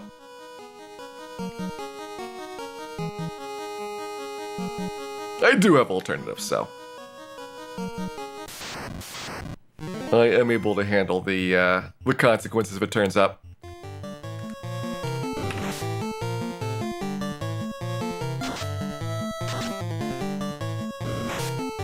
That's right, Julie was number 2. Servo's number 1 in strength. Just want to swap those two then. 31 versus 29.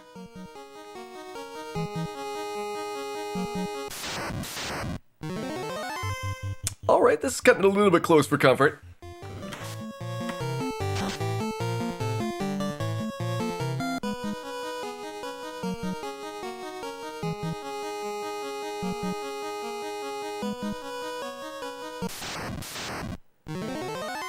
Grab the Whiz-Vamp Vampire.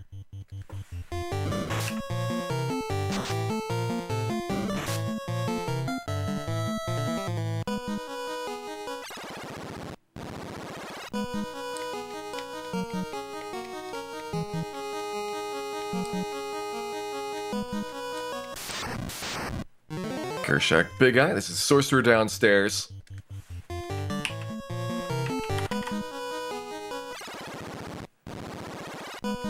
And there's a stretch where I wouldn't be really confident about making it yet, especially with a stretch that short in there.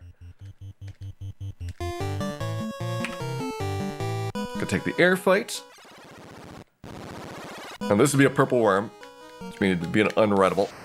Yeah, it's still very short between the encounters.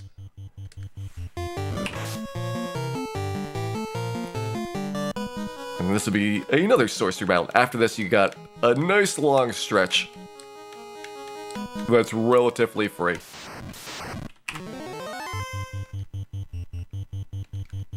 So it feels like a great time to try and slip through.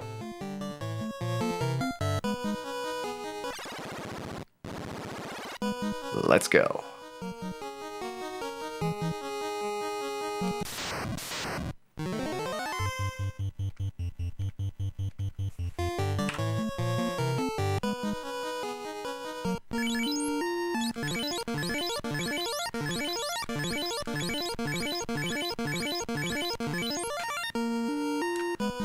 Alright, strategy-wise, I think I'd rather have the fast spell go in early. So I'm gonna have you defense. You still have all your spells, so you can fast yourself, and Neep can start attacking with that katana here. And let's get both the katana and the Mazmune fasted for the next round. Bing! Dan's down. We have lost our Dan. Tragedy. Tragedy!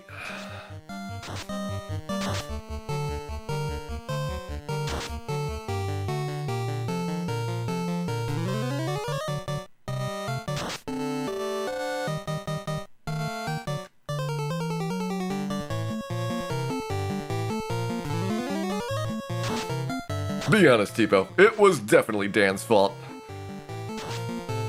He's the one that lost the 4th ribbon in the first place.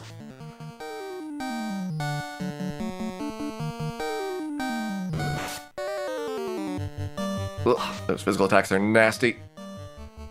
Gotta decide how much I want to worry about physical and Chaos. Chaos has got Stun Touch, which makes his physical problematic, but at the same time, his spells and skills are usually so much worse. That if you can convince him to physical people, you're almost always gonna come out ahead. There we go, Tiamat is down. Our 4 Fiend refights are complete.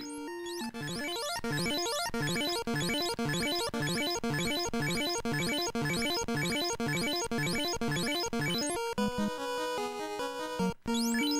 gonna be Julie in the front, yeah.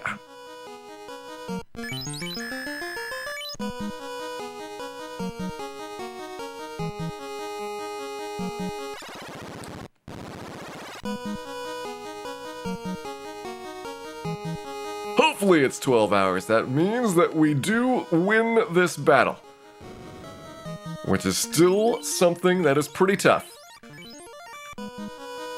Neep and Servo in the back. Julie up front. Do I take off your pro ring for the white shirt protection? I think I do. I'm gonna convert you into a mini Dan. Anybody else that can get upgrades here? You can take Ice Mail over the gold bracelet.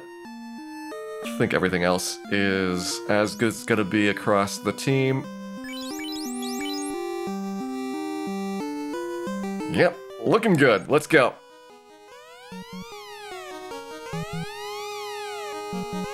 It is time for Chaos. Try number 1, white shirt. Fast and fast, and unlike usual, we don't have to worry about the slow 2 particularly much.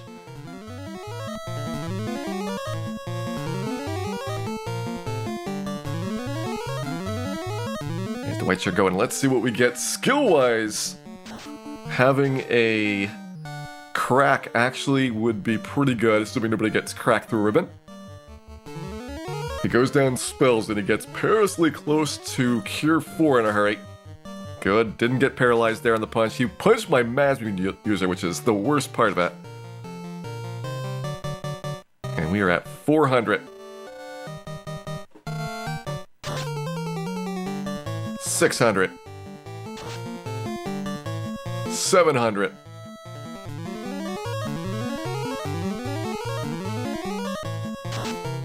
Okay, this is 2 spells in.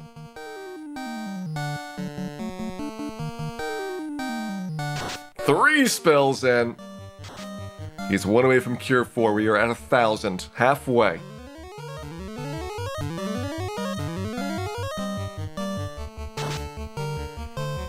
$1,200.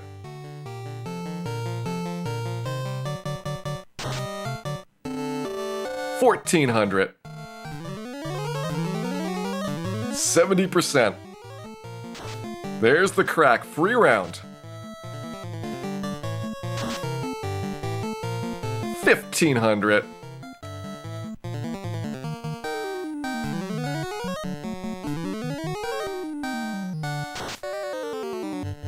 1,650. Servo, can you finish him? 1,800. Cure 4 back to 0. All of our progress has been lost thanks to Cure 4. Try again. 100. If he gets the nuke, we're pretty much toast, so there's no going back now. 400. 550. Inferno, it doesn't move us towards skills, although this is a lot of damage. 700. 900. Julie not doing much. Good dodge on the punch. That was our Masmune user again. 1,000. 1,300. 1,400.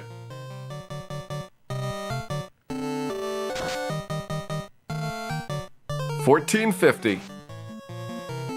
1,650. This could be it. Servo, can you finish it?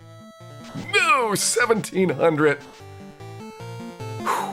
It is kind of slim a little bit for these hit point totals, but that doesn't matter because at 12 hours, 39 minutes, and 49 seconds, our 4-thief adventure comes to a close.